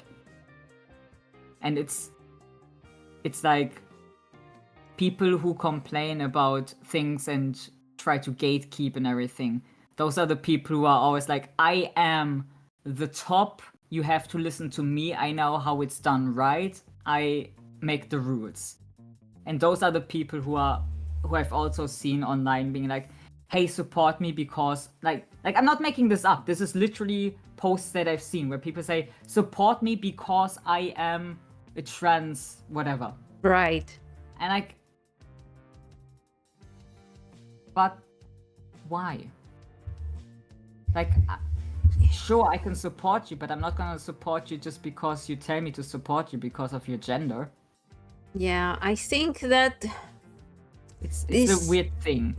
yeah, it's complex because like you, of course, for example, you want to be recognized by your merit alone as an artist. However, some people don't have that requirement, so they're like, let me use all my my points, let me put myself give myself an advantage. So that's why I think maybe they're doing that. Also, again, I'm saying this, I was a what's it called, DEI? I was a diversity hire at my job as well. I got into my job because I am severely disabled. Like, I benefit from the system that supports minorities and all that stuff. That's the only way I got a job. And then I quit. But I quit because I'm severely disabled, so, you know, it balances itself out. That's what I mean, like, I fully understand the need for these systems and supports and everything. But if I'm an artist online and I want to advertise myself, I'm not going to advertise myself by saying, hey, I'm gay. Hey, I'm gay. I can't fucking draw a horse, but I'm gay, so commission me for horses. I don't know. Yeah, it's like I say, I think it's been years ago now that I've seen this, but I just somehow randomly thought about it again. I just remember seeing the post of people writing this, and I'm like, what the fuck? Like, support me was it- because I'm trans. Yeah, like, if it was that easy, man.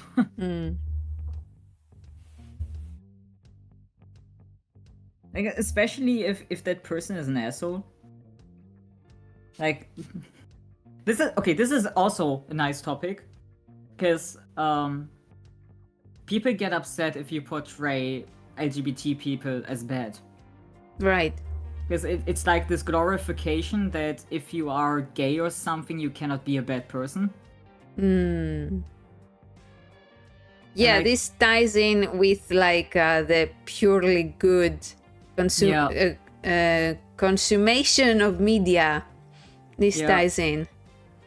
It's like, bro, I know cis people, and I know trans people, I know gay, I know straight. Everyone is an asshole. Everyone can be an asshole, everyone can be nice. Again, something where gender doesn't have anything to do with it. But God beware, if you have an OC that is LGBT and is a bitch, people will get mad at you. Because how dare you portray our glorious LGBT people as bad. Right. I'm like, it's a human. Or a furry. I don't care. Oh. Like, it's just I don't understand the hunger people have with like again, I think it just ties into like people putting too much importance on genders and stuff like that. Yeah, though, because it's a character,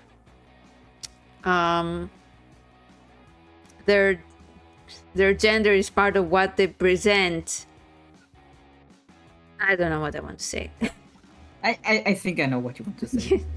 It's just I think the way I understand what you try to say, correct me if I'm wrong, is that if you're making a character, you have all the power. Yeah. And you're making the character a certain way because of reasons. So if I make a character female, there's a reason for why I'm making them female, Right. or male than male.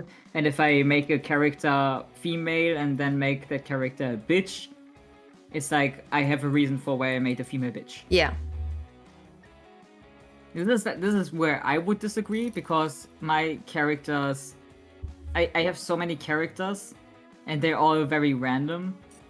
And it's just like I get inspired by characters I've seen in shows and everything, so I have plenty of women and men who are nice and bad and everything in between. And it's just like, that's good, as you know, because you have a variety, and then it evens out.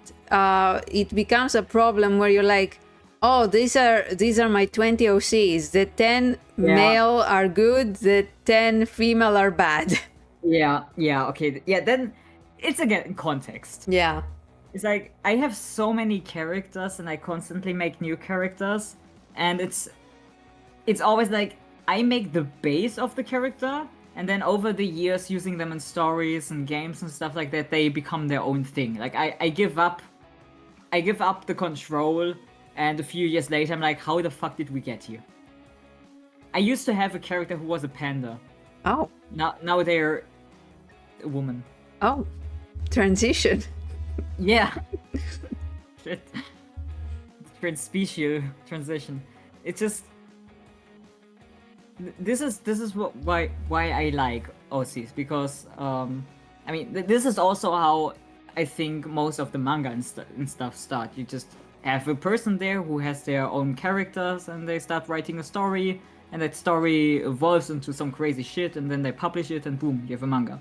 Because in the end, every character you see in any movie or show or book is someone's OC. Yeah, think about that, huh? I'm thinking about that so hard. But yeah, in the like manga and stuff, and any form of media, it's like you have a variety of characters in a manga and in a movie, in a show, whatever. That's why, depend on how you present the characters, people might form opinions.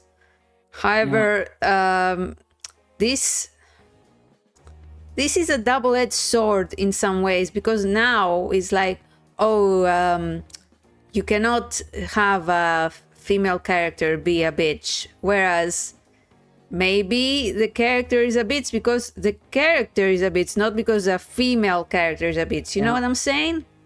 I think this is also then a thing of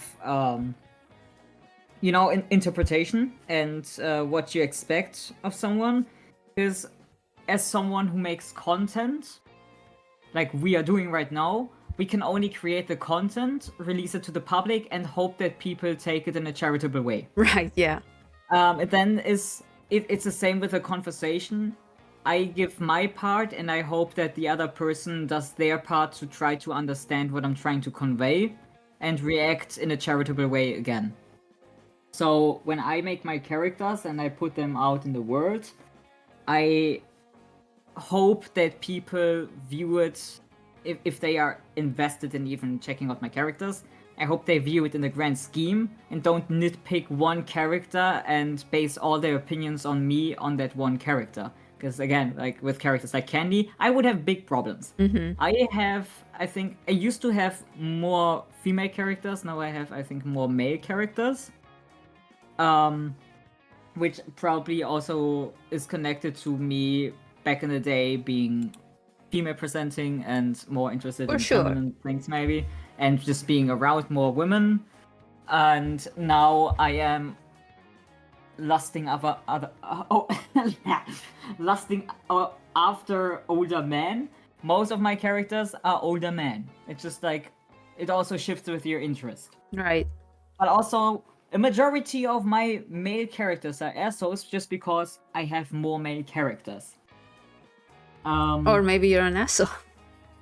That too. I think this video makes it very clear that I am an asshole.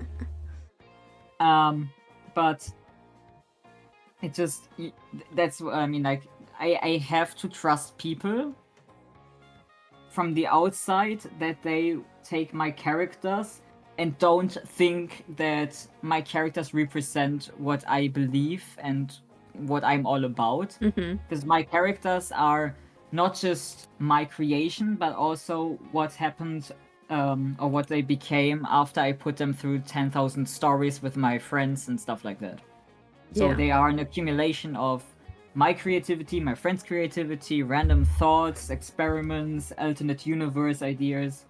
And I barely even post OC stuff. I have so many sketches, and I cannot post anything because it's just out of context and like it would just be weird.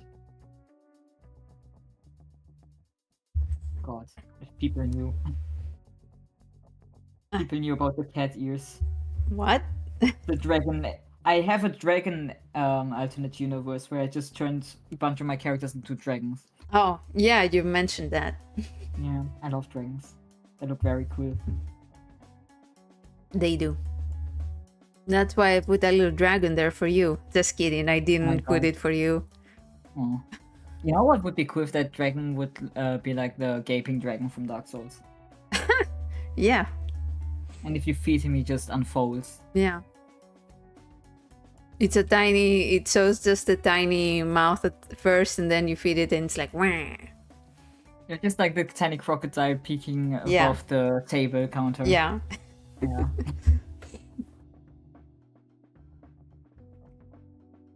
So yeah, we can wrap it up here unless you have more points you want to bring up. Oh, I'm scared. Why? I think I already said too much.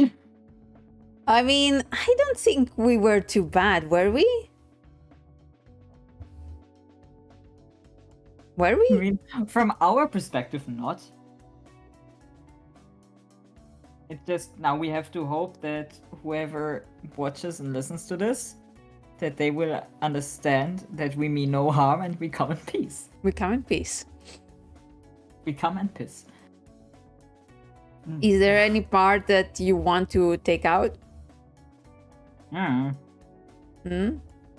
don't think I said I don't think I said anything that I don't usually anyway say. Right. It's just more condensed here. Yeah. I stand by my words. All right, then I guess that was the podcast. Wow. How long was this? 3 hours. Oh, that's fine. Yeah, that's fine. That's 3 hours. Respectable. Respectable 3 hours. All right. Well, as an outro, if you watch this, listen to this. Wow. Well, Please don't cancel us. I mean, if you want to cancel us, this kind of proves some of the points that we made, but we cannot control. I don't think we're important enough to be cancelled. What are they gonna cancel? Our 5 viewers? Whatever.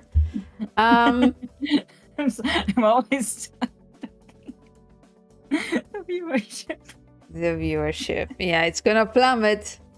Oh my god. Yeah, the viewership is gonna plummet. But yeah, just remember that this is, if you disagree with something, there can be a dialogue, but as we did not make this to attack or dismiss anybody, so you should consider not dismissing us as well. And if you want to have a dialogue, not an attack. Yeah. Respectful. Be respectful, mindful and demure. Yeah, very demure. All right, I'm gonna stop the video recording here. Goodbye.